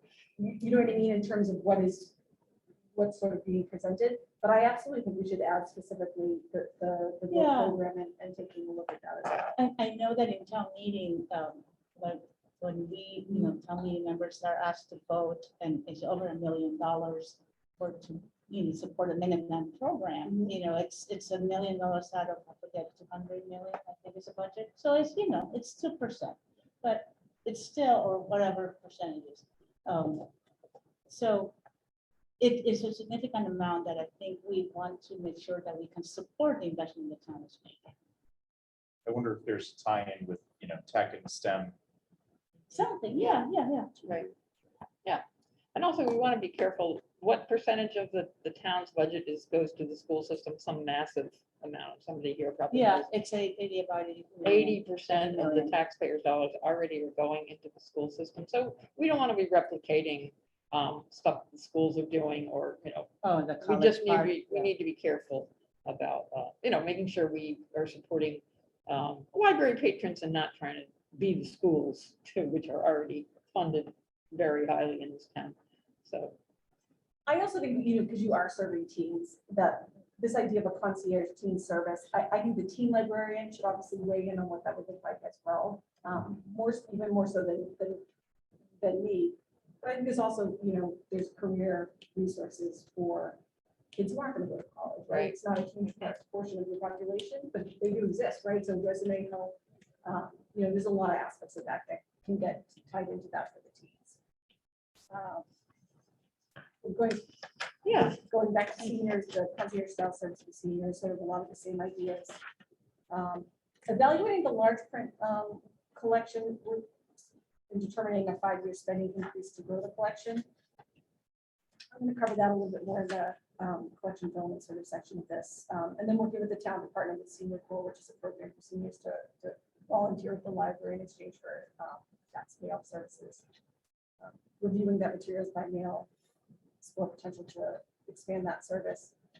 And then tying it into some more grant opportunities, right? Investigating the potential for hosting more senior caretaker and child events. So maybe a more regular grandparent story hour, some teen and senior STEAM workshops. I think there's a lot of ways to explore that. Tom, is the center at the Heights part of the town, right? Yeah. Yeah, so it sounds to me like this is a great collaboration opportunity here. and also the thing that I think is unique about the library in terms of serving seniors is the library is a place where all ages come. People like seniors don't necessarily want to be siloed. And so here, the library is a place where they can interact with people of all ages. And so, fostering that is important. So, Can I ask a question? Do the seniors look for food in the way you do these reports, the same way vending machines might serve the teenagers? I'm curious. 'cause I think everybody looks for food, but I will say, I think the teens really Want look for food. And I think teens are hungry. Like literally. Mhm. They're all growing. Oh my and they're- God, I and missed they're that. curious. I totally I think these snack tables up there Oh my are goodness. a good advantage. Oh, they're Thank you. great. I wasn't All being, I ages. wasn't No, being, that's I'm it's a just great Yeah. question. I think curious as everybody part of likes reaching out. food. So, Yeah. it's a good Yeah. question. Town could use a good deli, Starbucks here. Yeah. Have a little Back in the Starbucks. Libraries corner. have cafes now. Yeah. There you go. Yeah. Well, One thing that, one thing, work with towns to create programs for seniors to volunteer, and if, for example, tax payoff services, we've done that for years. No, sorry. So With the you, library? the one that I sent out earlier today has that one line corrected to say work with the town on the senior core. Yeah, we've thing. done, we, Right, Yeah, we we- actually we've haven't done been that. for a We've- couple of years now, though, Yeah. so it's picking it back up. It's just that effort. it was difficult to do during COVID. Right. Right. The library's closed. Yeah. Nice. So where are we? Objective Do we three. move on? Yeah. Or are, we have other business to take care of tonight, so. We have to, Sorry, like, Mike, it's gonna be a long one. Objective 3, 24/7 mobile library concepts, right? You know, investing in hiring an outreach librarian. I think Needham is a community that would really enjoy 24-hour smart lockers and other material vending machines outside. Both outside the library due to the hours here, but also like the train stations can all get a vending machine, something at the pool. Expanding a little bit of the website capabilities to make sure that all the room booking, museum passes, library cards, everything is online and that as much as possible is compatible with the townwide calendar. And then this is objective 4, right? Strengthen the Needham Free Public Libraries branding and marketing with a cohesive communication plan. I can add a very specific action item of, what do you say? yeah, communication plan, it's clearly lays out, you know, what communications will happen and kind of a schedule, who will do what. And Question, would this be the spot where you will want to highlight, like, remember that's the one pages we used to do with the numbers? oh, yes, I did like an annual Like public facing. Something that we could like, that we could share with the public. So like, you know, the milestones, like, you know, Kind of, public process X thousand of books a month and did this, so that the public understands the magnitude of the operation. And so would it be part of that plan? Kind of a, did you know? It could be, yeah, it could be Yeah. part of the communications plan as an annual public facing summary of library. Some kind of like a achievements or- narrative, an external Yeah. narrative that we share and maybe quarterly or, you know, so that people know what's happening. That be the, I don't know, Yeah, so that could be part of the communication plan, yeah, because that was really good. yeah, do that.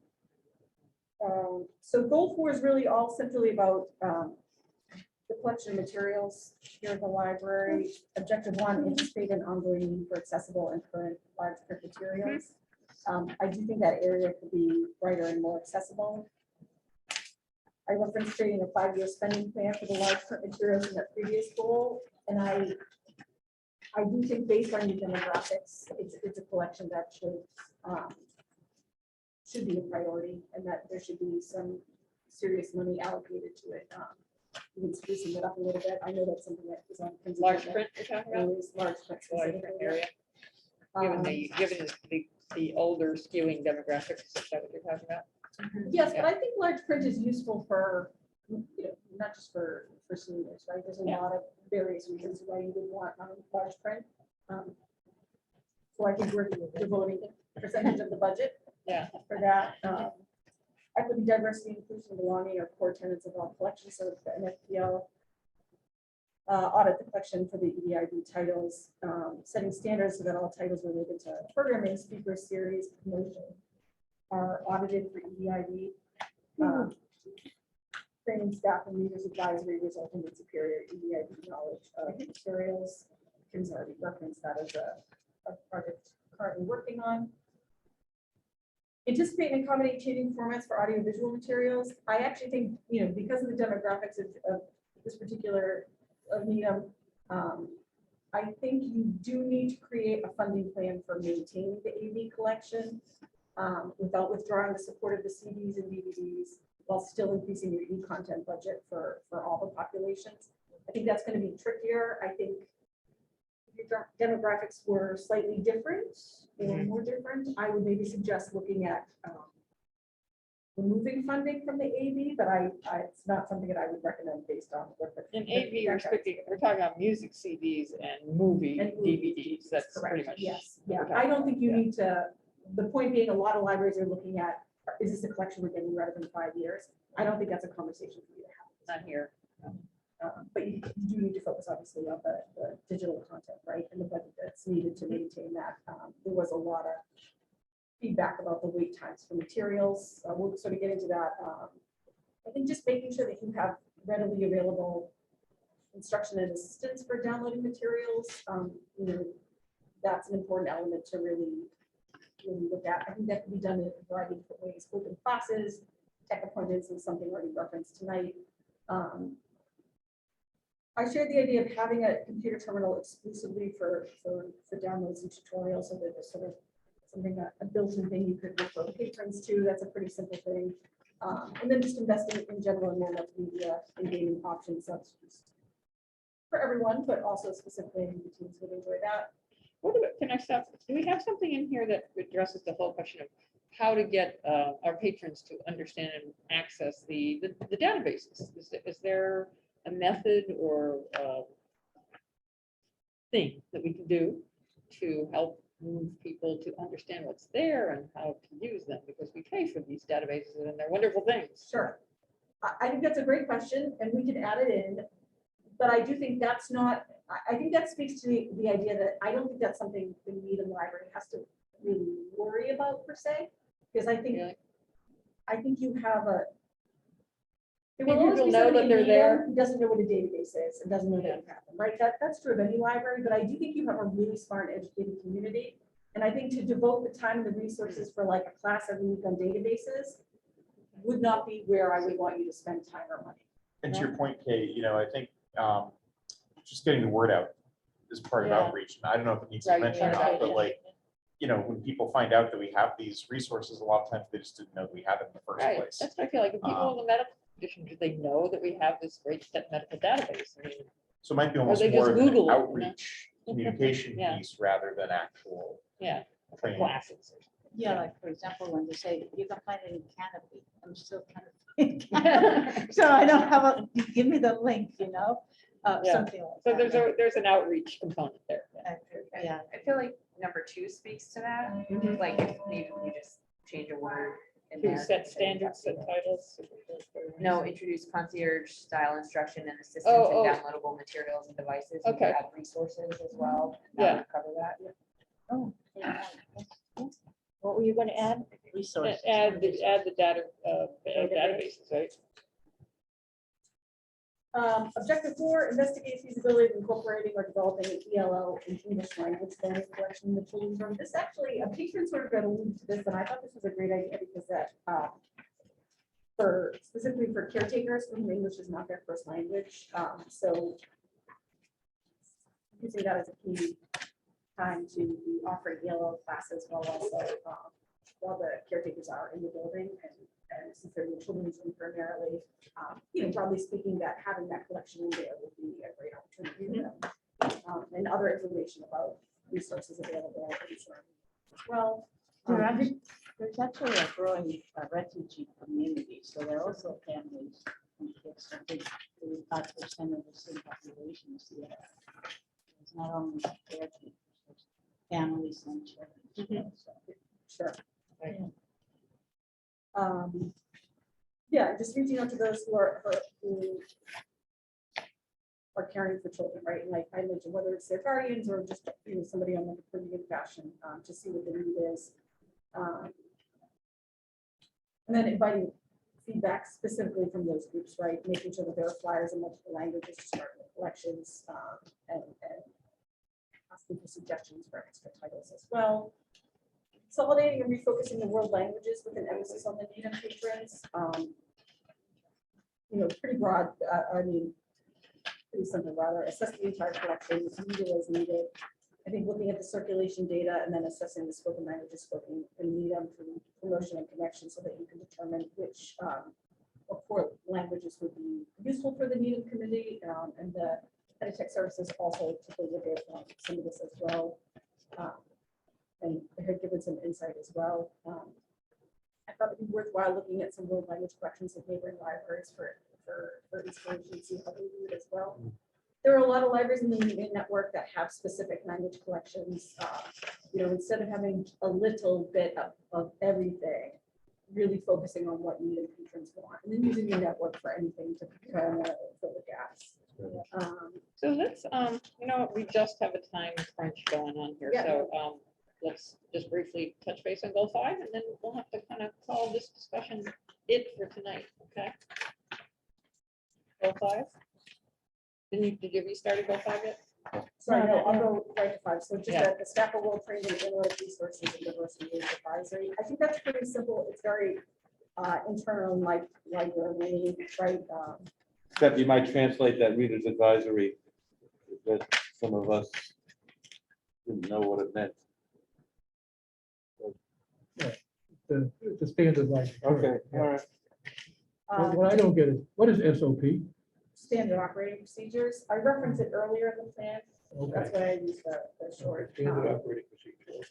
And so, and here's your second suggestion for an additional staffer, right? This is number 2. Hire, no, number 4. Yeah, this is like, yeah, there's been several. Okay, Yeah. okay, so we got 4. That's what I was asking earlier on, whether we had staff. I mean, I think having a collection development librarian for a library this size is certainly warranted. I think a big focus on reducing wait times, there's quite a bit to do with that. These are all internal staff things, that Kim and her team can take care of, right? Really looking at some specific trainings on cost per start and some other, making sure everybody's aware of the BPLs, card benefits. I think publicizing, this is sort of important, clarifying the process of how you take staff, public recommendations for materials and how you order them and how the patrons know that they come in, and just making sure that come up with quite a bit of the patrons who make recommendations and wanted to know if the book is going to get purchased or not. And I will say that came up a lot about the former administration as well, about concerns about that, not the current, not Kim specifically. Just making sure the staff are fluent in statistical analysis, that's all important, internal stuff. Starting to use some of the Minuteman's geomapping tools, so that's looking at circulation data and census data, and analyzing the results to see who in the community is using the library and who isn't. And then this one, the goal 6 is the library regularly allocates time and resources to explore the future use of interior space and design. Just because this had come up so much in a variety of things, I think just doing a true audit of the interior, exterior use of space. I have lots of ideas based on talking to people, but I didn't want to give you just my opinion, right? I think bringing some people in, and I know you're doing a space study already, but certainly doing, and the patron mentioned this specifically as well, an audit for accessibility and safety, looking at the tech sides of the building and what the wireless capabilities, outlets, that sort of thing. Obviously, a space planner can help. You have that beautiful front yard that some work could be done to. Reorganizing the children's room, we did get a lot of feedback about that. Just making it a little bit more approachable and updated. And then just focusing on sustainability, right? The idea of what that could look like for the future of the library as well. If you're going to do that as well. Include some of these items to the electric car charging stations, right? Maybe becoming a zero waste library. There's lots of grants associated with sustainability, which might be a nice thing to pursue as well. Plus, it was something mentioned in the town legislature as well.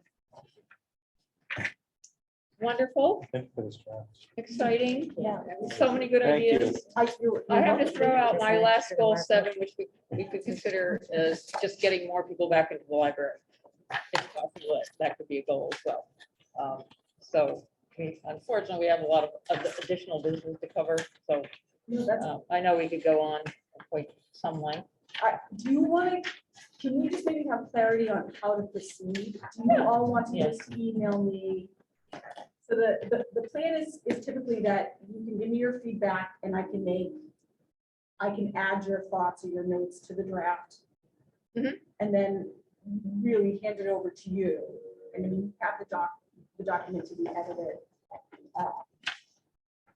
To get down to the very granular, like a word here and a word there, punctuation, that stuff.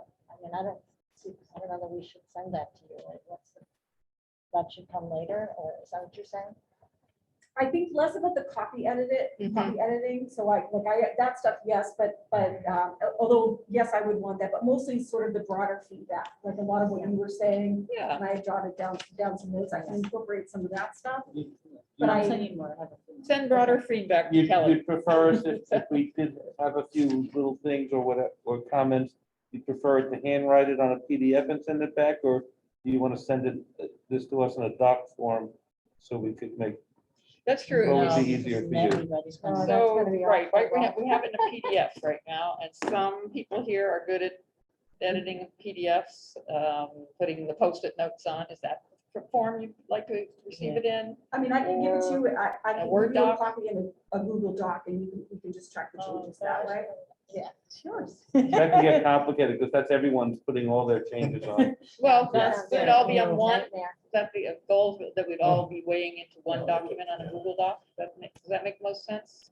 Or Tom? Well, I just think for technical things like the percentage thing that I saw Yeah, and a few other things like city clerk rather than town Yeah. clerk, Yeah. things like that, we could do that with, that would be a way On to a do Word it. doc. However, when you get down to things like, I won't be here for, this is my next to last meeting, so I will not be here for this final thing, but I look at it now. All those things that we're thinking about, putting in a strategic plan, all the new staff, bookmobile and all things like that. We have to have a cost implication for that. Good point. Before we put that in the plan. I think we have to. have I that. guess it's a. I think we would have to have that. I mean, it just doesn't make sense. I mean, this is a very interesting plan. And I think some of these things would be great. But, we have Yeah. to not only have the background for it, the reasoning behind these things like collection development, weed the collection, right? Those things have to be reasoned out and they have to be Costed out, yeah. Yeah, That's very so good I point. just want to say, I don't agree. I don't. Yeah, because it's investigating the current staffing and where people are being used, which I've already simplified that I'm doing by moving people, moving hours to different places, things like that. Some of this is probably going to happen through that means, right? Or having a person focus on, like a different thing than what they're doing now. Okay, so it's not this is necessarily not- four new I staff don't think we're gonna positions. get like 4 new staff members because I don't think that's realistic in our community, right? In 5 years, I'm not gonna get 4 new full timers. I might be able to push to, get some more part-time help, and that might free up a full timer's time to do outreach as a part of their job or something like that. Like, so I would really push back on that. I also think if I could add to that as well, particularly with the hiring things, because Kim and I talked about it as well, and I really encouraged her to let me put all those positions in. Because you'd be setting yourself up to failure, to speak quite frankly, to come up to a financial committee and have a strategic plan that mentions nothing about anything expensive or new hires. And then say, and by the way, I want all this other This will stuff that's support our expensive." efforts. Right, you paid me as the expert to come in and tell you all this stuff, right? And I think that is a powerful thing. You may disagree with me, but on a lot of these items with the staffing, I'm not wrong. In I'm some not, ways, right? Tom Because is, don't you want to take that information to your financial committee and say, we paid an expert and what they're recommending is this? To Kim's point, there are other The elements. that first need to point go is in not the there. FinCom. That's the final point. First, the next thing is the town manager. And, if the town manager goes along with it, that's fine, But I find that, well, I don't know. I mean, they've read the draft as well. They have. They're supportive, yeah. So it's It's- good it's- if we have some buy-in. Yeah. I mean, It- And it's It- impressive. it sounds like Tom is sort of trying to protect you from having a situation where you have all these goals that are perhaps unobtainable. But it seems like she And- already covered that by Yeah, having a yeah. copy of. I wish you wouldn't use that word aggressive. I think it's ambitious. I would use Yeah. a different word. I mean, aggressive sounds kind of, it's not in here. The word, it's just, I like ambitious. ambitious, that's a good thing. It has a, positive connotation, and I don't know that you actually use it. You used it tonight, but I don't know if you actually used it. It isn't used there in the beginning. In but the I could- opening. I could switch Yeah. to ambitious. Yeah. And I think we need to It is hear more ambitious. about, Yeah. these new positions and whether it's a matter of moving staff around into different positions or creating all new, we have to explore that. And and hear more about it. So, I think regardless of any of these things that are in the plan, they're all going to be subject to fiscal reality. yes, that's Um, right. Just because they're in the plan, just because we say buy a bookmobile on the plan, we're still going to have to make a use case for it, provide backup. You know, everything will be subject to that. And as we know, it will be Kim doing my expert, right? Yeah. Just let's remember that too. I know your time is valuable and I will be very quick, but I do want to say when I had done my own strategic plan, one of the items that I put in was that I put some crazy stuff in there, including making sure that within 5 years, our staff was bilingual in English and Spanish. And we're not a truly bilingual Spanish class, Spanish library. However, we made tons of headway towards that goal because it was like a dream pipeline. And we kept saying, well, if we're really going to be a bilingual library, right? If we're really all going to speak Spanish, we brought in a Spanish instructor for all the staff. We increased the percentage of our staff Spanish speakers in terms of our hiring. So within that sort of one overarching, really ambitious goal, we made a lot of mini headway that made a really big difference in terms of who we're hiring, right? We have a bilingual story time now. So it's not about necessarily making maybe a little library mobile, bookmobile, but just using that as an emphasis of what's big and fun and out there for the entire community to love and see everywhere they go. That's going to represent the library. It's a book cart with a bike. You So can have a bike thinking, on thinking staff, big right? is a But good thinking thing. big is important, I think, for We sure. hear- we Yeah, hear and that. I think it's what the Needham patrons really, what they want, and that's the most important thing to kind of come back to. My opinion is my opinion, your opinion is your opinion. But this is all coming from the survey and what all these Needham patrons took the time to come and tell us about how they feel about the library, what they want to see, and their concerns for their community. Yeah, I also like the idea of a design provocation. Yeah. Right, that comes out of something like buy a bookmobile.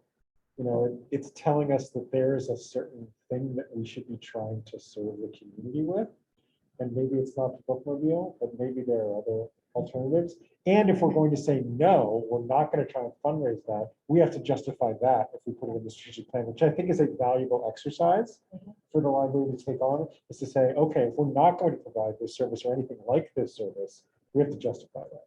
Mhm. Because there was clearly an expressed desire for something like this when we did our strategic planning, and we want to have an artifact that communicates that. That's a nice way to put it. Nice, nice. Thank you, Kelly. Should I leave you in peace? Thank Of course, you. We have a bunch of things to I march will through. follow up rather- with Kim. Thank you so much. Thank you. For your time. Thank you. Carol. So just to kind of plow through what we're doing here, okay, just brief election update, we kind of already covered that. We do have now currently 3 people who've taken out papers, who have returned signatures for 3 positions on this board coming up, and there may be more. So, and I would encourage all of us, the board trustees, to support the candidates of our choosing actively by preparing email lists, social media lists, and get involved in, if you have a candidate, we have someone sitting in this room who, 2 people sitting in this room who are running. And please, I would turn to everybody and say, get your email lists together, get your social media posts prepared, and get active. Thank you. Do you say there may be more than 3? There are 3 and there may be more. Four people who took out 4 papers, taken out papers. 3 have okay? returned. Oh, okay. So there, it may be a Got another competitive race. We don't know Get yet. ready for debate. So, okay, so Art and Bloom. Kim, do you want to kick that off? I have that request here somewhere. Okay. Oh, yeah, sorry, I thought you were gonna. Okay, I'll just read it. Art and Bloom has contacted us and said, basically, I'll read what they have said. We are a nonprofit organization. We hope to have a silent auction for 10 flower arrangements at Art and Bloom on the, they didn't put the date here. For April 4/30. So there's some kind of typo, I guess. I guess it's April 30th. No, they Usually need to March. pick up their arrangements between 4 and 4 to 4:30 is what 4:30. they're saying. I think it's They didn't give me a date, so, 12th and 13th or something of March. okay. Proceeds go to the club's expenses for the, to cover the program. They'll put a clipboard in front of select arrangements. Visitors can sign up with their name. Highest bidders will be called. There'll be signs about the silent auction at both entrances. I think the issue is that this is a fundraising endeavor. There's some restrictions on fundraising here in this community room. I guess they want to partly use the community room for the It's a- silent auction. Is that correct? Yeah, sorry, it's the appropriate behavior policy that says no, like soliciting, no fundraising throughout the building, actually, so that is what they are requesting an exception to be made. And yet we allow authors to sell I books. move we waive the requirement. Do we have a second? Second. All in favor? Could we look at the policy? I mean, What was that? where is the policy differently? at least Oh, the appropriate behavior policy? Yeah, what, It was that we reviewed it. yeah. I did, mean, I looked at July it too. It does, as Yeah. Kim says, it basically says, That's it's it. interesting because there our fund, we allow, like, right. we allow children's presenters to sell their Sell their little trinkets. CDs. We but it allow was pretty authors to specific. sell. I mean, I was just thinking Yeah. it's. The foundation used to have a big silent auction. Yeah, so we have that policy, but we don't seem to. I don't mind waiving a policy, but I just don't, not even sure how Sure. this fits into the policy that we. So it Oh, says art groups or and bloom, individuals so may it's not not use the just- library building or grounds to sell items or engage in other fundraising activities except as described. Only fundraising that benefits or is connected to the library will be permitted on library property.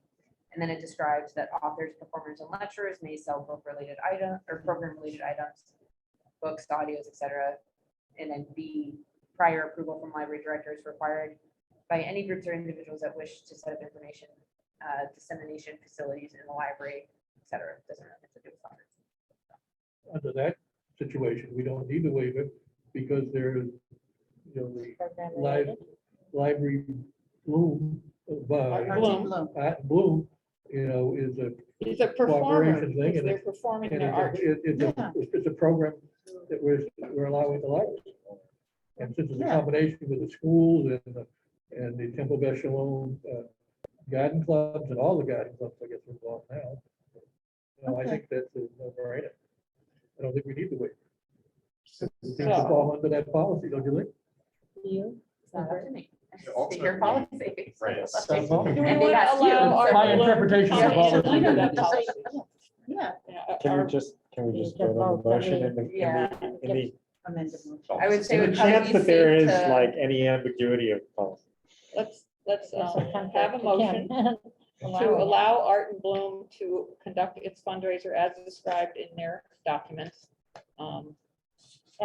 As part of their programs at the library. As part of their program, their presentation of their art and flowers at the library.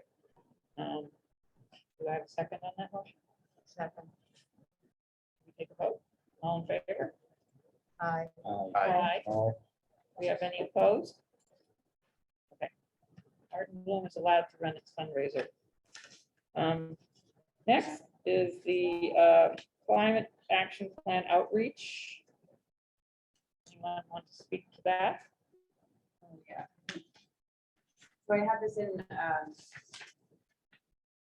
my director's report, what we were looking for essentially is a trustee to reach out to determine where the climate action plan committee is in their process and to find out how the trustees can plug into the process. So at this point, if nobody's ready to do that right this minute, we, Rob. Rob, I would be happy to do that. Rob, okay, awesome. Rob has volunteered. Do we know the best contact persons there? Great. I can. The guy, one of the select board members. Yes, Kevin. Oh, yes, Keenan? Kevin. Yeah, Keenan. Kevin. Okay. Okay. And then, okay, so the state aid spending vote we need. Kim will explain that. Yes, so there are two items that have come up. One is a result of the art appraisal, where we would ask for funding in the amount of $2,000 from the state aid to have a condition conservation appraisal. This was recommended by Pauline Fesco, who did the art appraisal. And this would look at them to ensure that their condition is okay in terms of like from a preservation standpoint of looking for mold and different things like that. We're not sure what his costs are, but I'm kind of guessing based on what Colleen's costs were that 2,000 should cover it. Hopefully to not have to come back to you another time. They're calling us a walkthrough assessment, so he will look Yeah. at the art. He's a person that's recommended by our art appraiser. We look at it and appraise whether we've got problems or not. Or whether the conditions that we're keeping it in And the are conditions. appropriate for their preservation of those Yes. works of I art. did talk with Colleen about that. She felt that they are in good, they're up high, they're in, it's, relative to temperature controlled environment, so she doesn't think we have any overt problems in terms of how we're I would storing them. request that, this specifically asked about Yeah, he's lighting, as well, what type of lights they, There's a lot of natural light in there. as well as the natural light. So, And and we then had the others. second piece is that Sterling has submitted, I guess, what is their first bill to us since the build of the website. This was not a figure that was put into the fiscal year 23 budget before Ann left. I don't know. I'm not sure what happened, but we have funds all tied up at this point in terms of encumbrances, like actual city, town encumbrances. And we were not able to get enough free cash to pay this out to the vendor. So we were hoping to use state aid to pay for it this year and then work it into our budget next fiscal year. Do we have a contract with them? We do. Yes. Yeah, it's for And is service it hours. Clear what it's gonna, what the costs are? Like, Yeah, it's for the service So this- hours. that they It's an provide annual us. service contract. Yeah. There's a Okay. certain number of hours, right? And then Yes. for overages above a certain number, you pay by the hour. Is that what that is? Yes. Yeah. That's Oh, what okay, this the So it's the extra. overage. No, is this the- is, no, this is not just the overages. This is the whole, this is. This is the service contract, the Okay. annual contract. This is the website, right? Yes. Yes, And we can't use town money for that. I'm sorry. I I don't know think, that that's so when true. we did the website originally, we did not use town or state aid money for the website project itself, because doing that required running through the full RFP process. Mhm. Because we're doing a website on an expedited basis, we didn't want to go through the RFP process. At the time, there was some question about whether or not the ongoing website maintenance expenses would also have to come from a similar source. In other words, whether or not they're consolidated or integrated with the website project from a state perspective as it relates to the RFP process. All right. I would, I'm not an expert on this, Dave Davison is, but I would say there's a good argument that this is different. This is a different scope of work and a different project than creating a website, this is maintaining it. Yes. Operation. But Is it the if we same, needed, is that the same vendor? It yes, is. it is the same Oh, vendor. that- We could run it by Katie if there's any question about that. Katie and Dave, yeah. I would But- do that. But for this year, we're going to vote now on whether to pay for it, just for this year, out of the state aid. But funding. he's It saying might that not we be can't. allowable. You're saying we can't? Might Right, or because might state aid not. is state money. It depends on, the reason because we're under the town manager. Right. Yeah. All web services went out for proposal, and whoever that terrible one won it, right? And they used it, but the thing is, because it's under the town manager, we can't go to another website. We have to deal with that one. But- The schools are different because they're under the superintendent. But that's what we did. We went. We did go. Yeah, we went Right, to, by having we went Elephant to and the Friends. Friends and the Foundation page. So was the thinking, so how was it planned to pay for this going forward? Like, was there a plan when you built the site, like of how this would be funded year to year? I think that there had been some discussion, Jay, correct me if I'm wrong, there had been some discussion with Elephant and Friends on maintenance I thought- costs. I think there was an understanding that they There would. was. There Yeah, would we be kind some of expense. We wouldn't assumed, have, we Are could have the, done it are the without. costs different than what was anticipated? No, I don't think so. I have no information about what the anticipated I costs seem to were. remember it was, I $4,000 or believe- $5,000 a year, annual service Which maintenance. is about that. Can I ask, That was my because this is a understanding. bill that is coming due Yeah. and we're gonna lapse in our services, can I ask that you either vote to approve or not approve it? And I will have a conversation with the Friends and LFN about funding it through their resources. But if not, I would be able to use this if you so vote. It may We not cannot be approve something allowable. that is to I will use have it, to check in so- with Dave We as could well. So I'm just encumber thinking it other subject to approval by the I town. mean, the alternative is That's asking the true. Friends and the foundation. Rob I just think, had a right? good Are discussion, there trust funds because that could- we're not certain that the town, There we're not are, certain actually. about that, Right so. here. We could encumber it subject to the approval approval of the by town.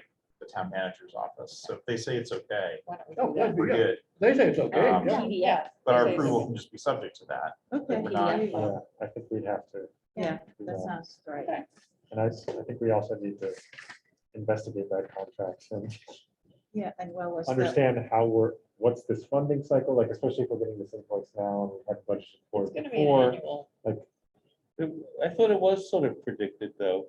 it was predicted. Yeah, it's a certain dollar amount for a certain number of hours of support each year. Yeah, and the Friends was going to fund it? I think the Friends and the Foundation anticipated the prospect. We did in our discussions. Perhaps we imagined that somewhere down the line that might become an operational expense Right. under the basic library I budget. I think don't that was know. probably the hope. But that has not, But we anticipated that would be an expense that Yeah. we would, that the Okay. foundation would cover. yeah. Okay. So we How- might- how was it okay, handled- no, how was it that's- handled It last was year? discussed at the time. How was Right. it, I mean, can I ask Yes, how it was me too. handled So last in year? that case, in that case, we don't need to approve it out of the state aid brought budget up. for the moment, because the foundation you're saying is prepared to Well, fund it it, was a right? joint thing between the Friends Yeah, and. They, the they were Foundation. sharing the cost, but I'm just curious, how was it handled last year? Because this would have How come much up was last it? year. This is the first bill we're This is the receiving. first bill? bill. I think Well, none of the the, initial we had website the initial included. costs I see, were this is paid, the and first that paid it service? forward, and this is the next year. This is the first Feels like annual- longer ago than that. Yeah. I mean, if we right. wanted to, we could still encumber the state aid conditioned on, because we encumber it doesn't mean we have to use it, but if this is coming due soon, we might want that ability to draw it out of state Yeah. aid if we're allowed, given that we're sitting Do on. we a want to do decent that amount with of it. on the condition that the town, with encumbered, with town approval, based on town approval? Do you want to do that, or? As and long as it's clear we're not setting a precedent. It sounds like the Right, 'cause it sounds like we foundation really- and Friends are anticipating that they'll be covering it, but It's just just the in case. timing is a little off Yeah. for. How Can much you money remind me do how we much have? money we're talking about? I'm sorry. $4,000. $4,800. To be split between the Friends and the Foundation. And when it's need to be paid, what's to do? I'm not sure if the due date is when they keep sending us the reminders, it's coming up. Okay. It's over. Okay. So Kim, would it be helpful to you to have us encumber state aid money dependent on the town's approval now? Or I should we think as wait for a the Friends and the Foundation? backup, in case the conversation with the elephant and Friends goes differently, and, like, True. any other time. When- I was just going to raise the possibility, so it would never show up on our encumbrances for state aid, if it would make more sense to approve a motion to use trust funds. Yeah, the For PDF this. fund would have. The would have the PDF ability to or absorb that. if there's that. Conditional upon Yeah. being legal. Right. And I don't know. if Why that would would it, what be would an the issue. trust funds, why would it be an issue with the Why trust would funds? that be a problem? Because it's town money. Right, no, the trust funds are, Uh-huh. but their donations, the PDF is donations from. Yeah, yeah, but Patrons. it's, let's put it this way, we couldn't use permanent donation fund. Because it goes So through other the things. elected Yeah. bodies. I see, In the yeah, time- well, in you the might be time. right, but, yeah. Yeah, probably right. I don't I'm understand looking how at our it was- institutional If- if memory, we getting could ready have to say done- goodbye. if we to could have done it. If we could have, Nice. we could have used, He's going to Trust stick around fund. as an emeritus Like member. between Carol and Tom. if trust funds were allowed to do this, we would have done it originally. We kept told we couldn't do it, you couldn't do it. And then finally, we came up with this thing. I'm sure we suggested to Dave that could we use trust to do it? He says, no, because that's town money. I didn't recall that, but Don't you, does that sound familiar? I don't Assuming recall that that. You don't no. recall that? At state Assuming aid that for we need to sure, get town sign as off well as us. regardless, would be better It's not coming out of trust funds or state aid. State aid, because we want to show its income.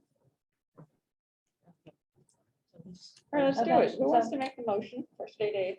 I so move that we encumber $4,800 to pay Sterling created. How- The amount. The amount that 4,000. can requested, or that they requested for website maintenance conditioned upon approval from town manager's office. Second. Second, Okay, Oh, And also. And also Any the discussion? conservation, Oh, and 2,000. We'll add on to We'll that. just- Why don't we just make it a separate motion? Yeah, Okay. I think that should be separate. Okay. All right, so all in favor? Aye. All opposed? All right, passed unanimously. And so what, and the second motion was the, $2,000. oh, the conservation. Okay, let's have a motion to encumber state aid funds of $2,000 to cover the conservation review of the library's quiet art. Do I hear a second on that? Second. Discussion? Do we need, discussion, do we need to just approve this? You know, we've made the subject to the town, you know, approval that is permitted to send it on the website, but do we want to just approve this proposed update? So that, you know, we have these reductions, not just increases in Yeah, this that's actually document.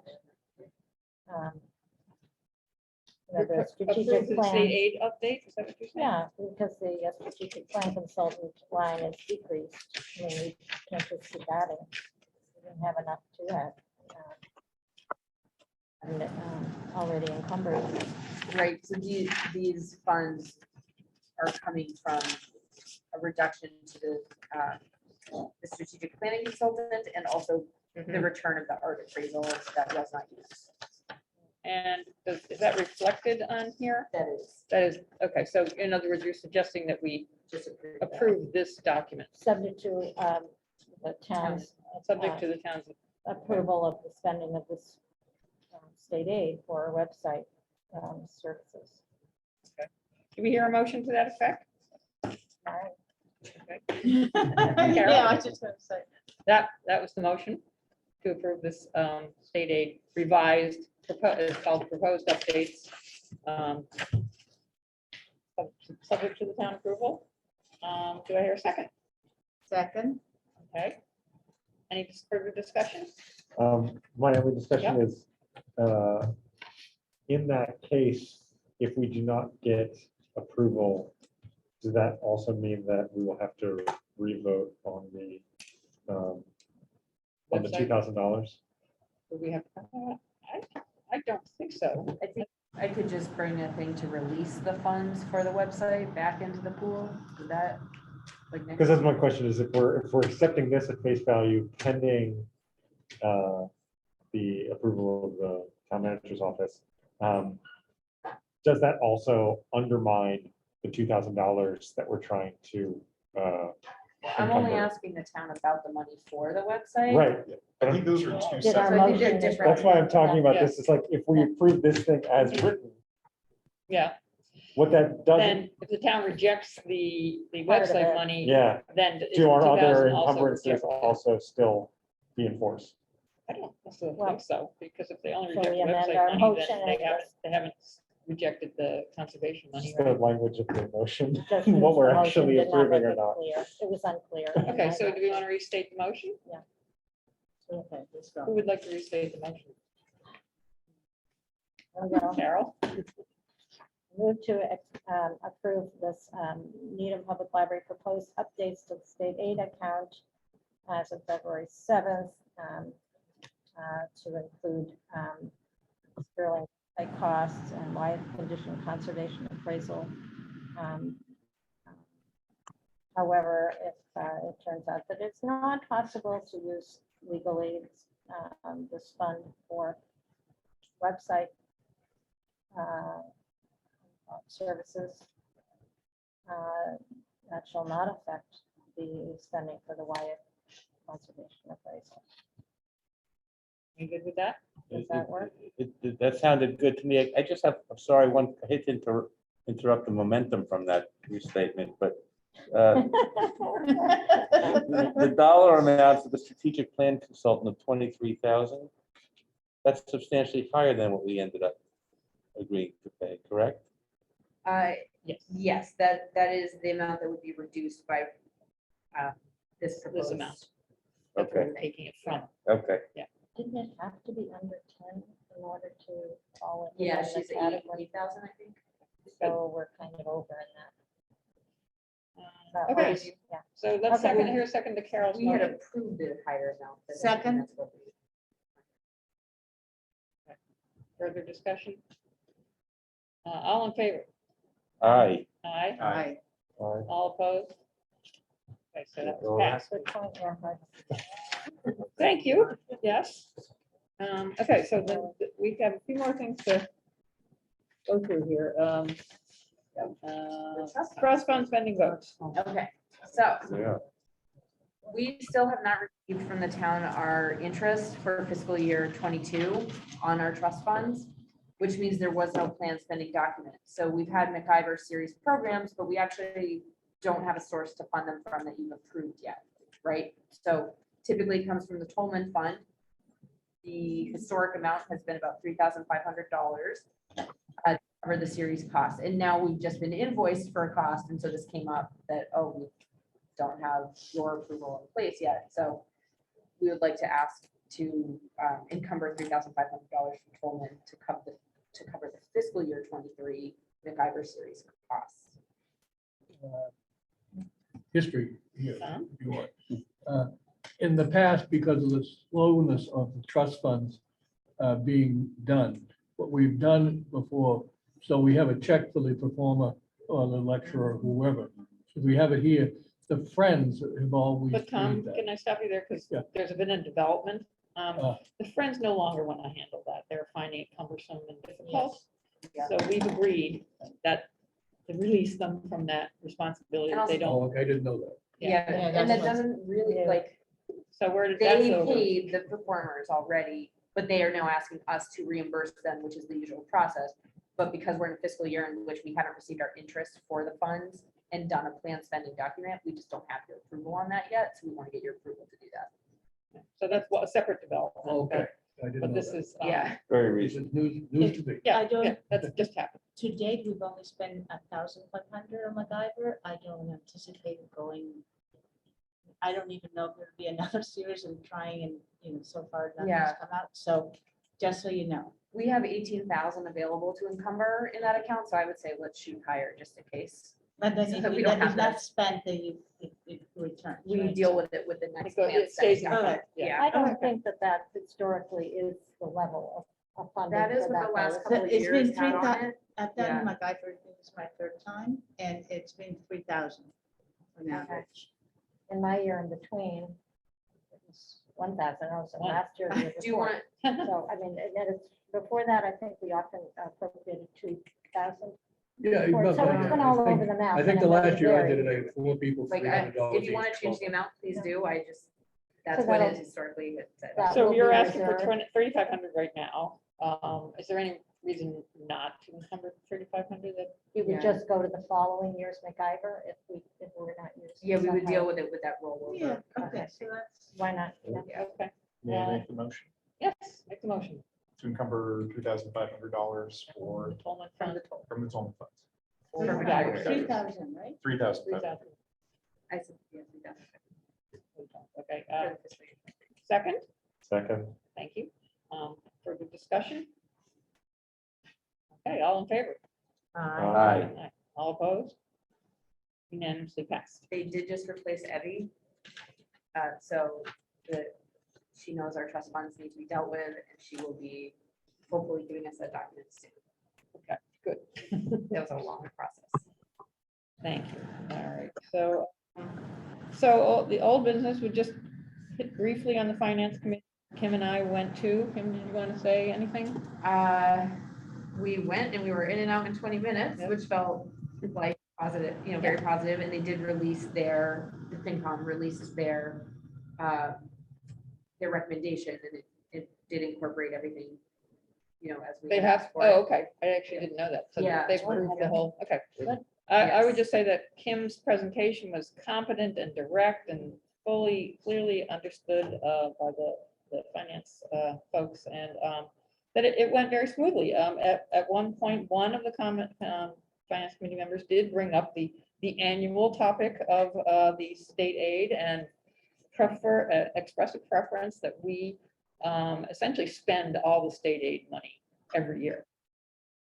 That's their opinion, and we hear them, but we're the decision makers on state aid, so we can, and there is the different opinion that we could hold, is that it's not a bad idea to have a little bit of funding held back each year, because the library is a very dynamic place with a lot of things going on and new programs starting and stopping, and sometimes it's good to have a certain amount of money available should things come up. So Well, one thing, if we spend all our money, right, every year, Mhm.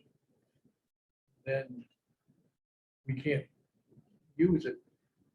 We can't have it, we can't bank it for. yeah, so they don't want, that's what they said, they don't want. Rainy to bank- days or planning days. Right, Because so they that's don't- their they- preference, is Because that they we don't not have bank any it. Right, but, control over that's that. not their.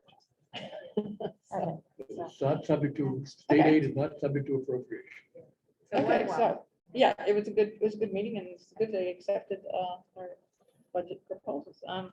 Okay, space planning. Dave. Kim? Yes, so UTL has figured out a work plan to come in every other week and kind of observe the space, talk to different groups. This week, they'll be coming in on Wednesday, and they'll be talking to the teen librarian and children's librarian. And they don't have everything spelled out yet of that's the furthest I know of who they'll be talking to. Ask me on sure, on Wednesday, I'll get asked to prepare for their meeting in 2 weeks. So it's going well. They stopped by the space. I've seen them here randomly observing, so that's good. I feel really, really good about the decision after meeting with them the first time since their approval. I think their values just are so aligned with ours. It really makes sense. So we'll see, and I'll update all of you. as we go. We had a pretty intense deliberation. Yeah. Across the, Yeah, was that this last month? yes, it was. Okay, I'm so sorry. I thought we covered this at the last trustees meeting. That's why I just mentioned that. No, So it's sorry. right after. Yeah, it was immediately, it was the week after that. Yes, okay. So we went through the deliberation process Yes. where we actually, interviewed all of them, went my through gosh. all of the submitted materials, and went through different kind of rubrics and Mhm. talked as a sub-team about that, and ultimately chose UTL Inc. Yes. Which is a Boston-based group that have done a lot of work with public libraries recently in the Boston public library system. And really demonstrated a very close alignment with the values that we were articulating. It's kind of like, what we thought was important for the library and the library's future. And two, seemed to very clearly show that they were going to be here in our community, in our library, including all, and by here, I mean like the principal, folks of the planning team. And so we felt very confident that we were going to have a good experience, that they were going to spend their time with us in order to do this work. And so that was kind of the key to our decision. Yeah, and I mean, we really spent a lot of time looking it through. They did the Roxbury branch renovation and the Jamaica Plain branch renovation. And so that was part of it too, is it's not just building from square one, it's the renovation piece of it was really important. And they had a lot of that experience too. What's So, the yeah. timetable in terms of when things start happening? It's fast, like they've given me their I literally thought we did that like last month. So it's been moving quickly, and the idea is for them to have a draft, they call it a program, like floor plans for us, by June or July. Okay. Yeah, like quick. So, Just in time for the meeting with Kate. yeah, yeah. And just in time, I like it. we're hoping for the town meetings that will happen in the fall. Yeah, Okay. exactly. And so that'll Exciting. move through. So it's a, That'll move through stages of research, right, which is what we're in right now. Yeah. And it'll quickly move into a kind of design phase where there'll be kind of proposing ways that we might change the space based on kind of future programming and understandings of how we like the space. And so then there'll be some iterations on that process, which will then result in a final kind of proposal of like, okay, this is what we think is a good way to kind of program the space, and then how would we make that space look in order to achieve that? Yeah. Looking ahead after the design, is there any money budgeted to cover the costs? no, Yeah. that's where we'll have to go in front of town meeting. That's gonna- Yeah, Okay, yeah. So that's gonna be the big advocacy piece, I think, for everyone here, is to really start the discussions about what things we need. And I think the strategic plan, having teen stuff and senior spaces and just the need for all these different spaces will prove helpful in figuring out, we need flexible spaces in the library, we need this, we need that. And so they'll kind of dovetail together nicely. The design includes a cost estimate. it does. Yes, it will. Okay. So there's a Yes. cost estimator that's part of the team, and so that'll be what's Yeah. delivered in the final. And may I say, we had talked about dovetailing this with our strategic plan. I thought that the plan, which emphasizes the teens and the seniors, is a really good crystallization. And therefore, in the space planning, I know we're talking about a new space for teens, but we also remember the big gorilla in the room, the big gorilla in town is this growing senior population, and they need their spaces too. Yeah. That's Yeah, and I mean, it'll also look at the children's space quite Yeah, seriously yes. as well. Like, it's not, none of these things are ignoring any of the other Okay, things, which good. is the fun part of my job. nice. Yes. All right, well, sounds So it's exciting. going well. Old yeah. business, okay, let's see, equity inclusion resolution. Do we have anything to report this month?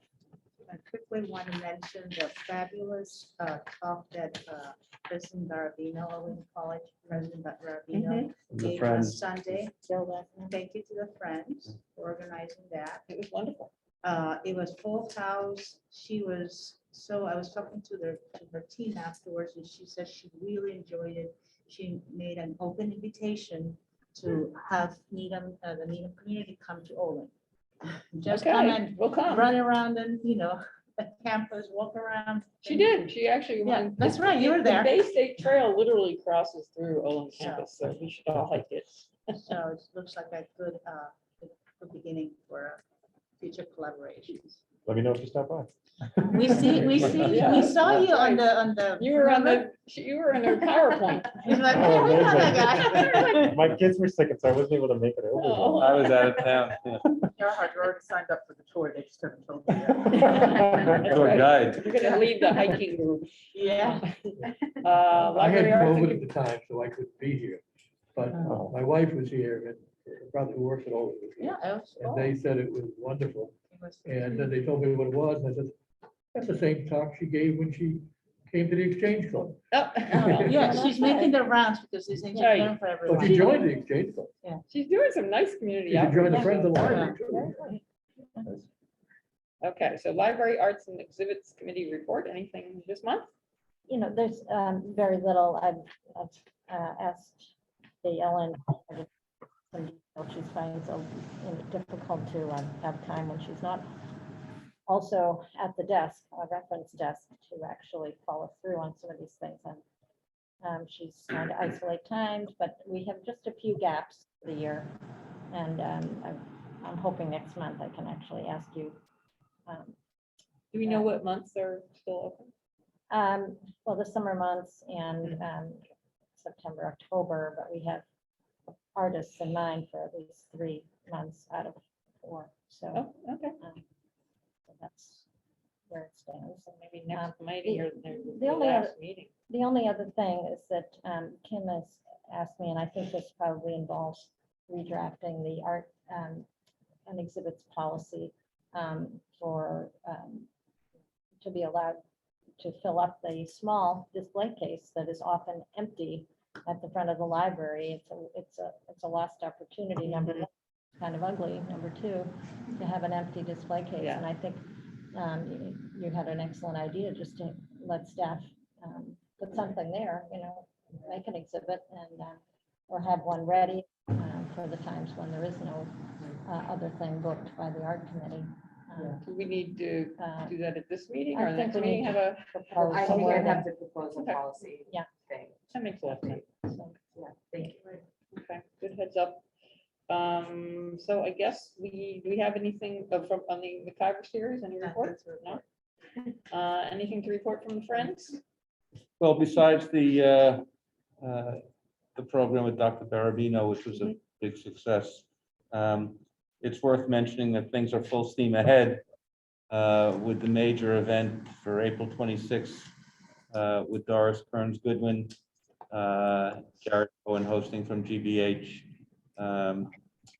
scheduled to meet on Thursday with the head of communications for the Librarian of Congress to talk about what her video drop-in will be. Nice. We're excited to say now that the event will be presented by the Friends, but it's in association with the Library Foundation, who's also agreed to make a generous contribution along with the Friends. It's being produced in association with Needham High School. We've broadened the reach. Have a Zoom tomorrow morning with them. I think the plan is to have tentatively the students working together so that they would be preparing some questions as part of the questions and answer session directly between students and Doris Kearns Goodwin. So there's a brass band for when people get there. There's the tickets are probably going to go on sale around March 1st for the event scheduled for April 26th. There's a press release pretty much ready to go out around that time. They've had, successful efforts besides the Friends and the Foundation. They've raised more than $30,000 so far from sponsors. And the effort's going to be ongoing over the next 2+ weeks in order to get more sponsors and time to include them in all the materials that are going to be available when tickets go on sale. So it's a little bit more than I bargained for in terms of how much time it takes to put it all together, but there's a lot of people in the Friends who are contributing the efforts, and everyone's very excited. The pre-event reception will be in that select board chambers room, which you may remember was uncertain as of the last meeting, but I was hopeful and that's worked out. The plan is for tickets to be $50 a ticket, and if you want to, a premium ticket for an additional $50, there'll be limited space available for the pre-event reception. So Doris seems to be very excited. We had a conversation today with her representative, and all goes well. It should be very, very, very exciting event for the library. So That's exciting. How many tickets do you know? How many tickets I are think rented? that they sell around 400 plus, if you include the balcony. Okay. Curiously, the word, and this is a conclusion supported also by GBH, besides Michael Knighton, who has experience with the Needham concerts, is these days you sell 10 or 20% more in anticipation of no shows. That seems to be the common theme in terms of the ratios. But so very exciting. So put it on your calendars. Yeah. Plan on. April 26th. It's good to know also that we can make arrangements to let people in our community know that the tickets are on sale before it'll get publicized by GBH in its larger, so that people in the, around town like us and others, will have an opportunity to buy a ticket before it's more widely publicized outside the community. Do So trustees get like like the advanced sales? we'll let the community know when Can the we tickets sneak go in on under the sale. back The meet and fence? greet, Huh? the meet and greet. Meet And for greet? the meet and greet, but yeah, But, yeah, that's gonna be a busy week. We got Wednesday is us. Friday is the Child River Gala. And Saturday is the Needham History Center Museum Gala. oh boy, it's a lot of galas. Okay, so Anyway. let's just let Joan from the Library That's what you Foundation, think so far? if she has anything to report to Just us. that we Our inscription sale is finished and we sold 71. Wow, That's okay, terrific. congratulations. So That, we're and very that happy with represents what that. kind of, financially, what is 71? You Yeah, we translates to how don't much money? really have our expenses have it. nailed down Okay. yet, so Yeah, but interested to know your total figure when you, Yeah. when you get it all tallied up. sure. But, anything else about the foundation no. we need to know? And trustees comment, that's our last item. Any further comments? Carol? Very quickly, I Yeah. just wanted to say thank you and best wishes to Phyllis Cashman, who is moving to Florida. Yeah. Yeah, she's, Okay. she's a good contributor here. She's been great. And my last comment is thank you to Kelly and Kim for bringing in Kelly to do this very in-depth review and plan. Hard work. You know, it was, yes, it was a lot of hard work. It's a beautiful plan. We obviously we'll put in, give some input and, but I just wanted to leave that on a very positive note that I think we feel good that we have the makings of a good strategic plan underway. So. Yeah. Great. Carl only. Okay. We're all set. Move Any- move to adjourn. move to- Yes. Was that a Okay, can I have a motion? movement to adjourn? Tom move to adjourn, second, Second. okay. Further discussion? No, all in favor? Aye. All opposed? The motion to adjourn is not debatable. Yeah, right.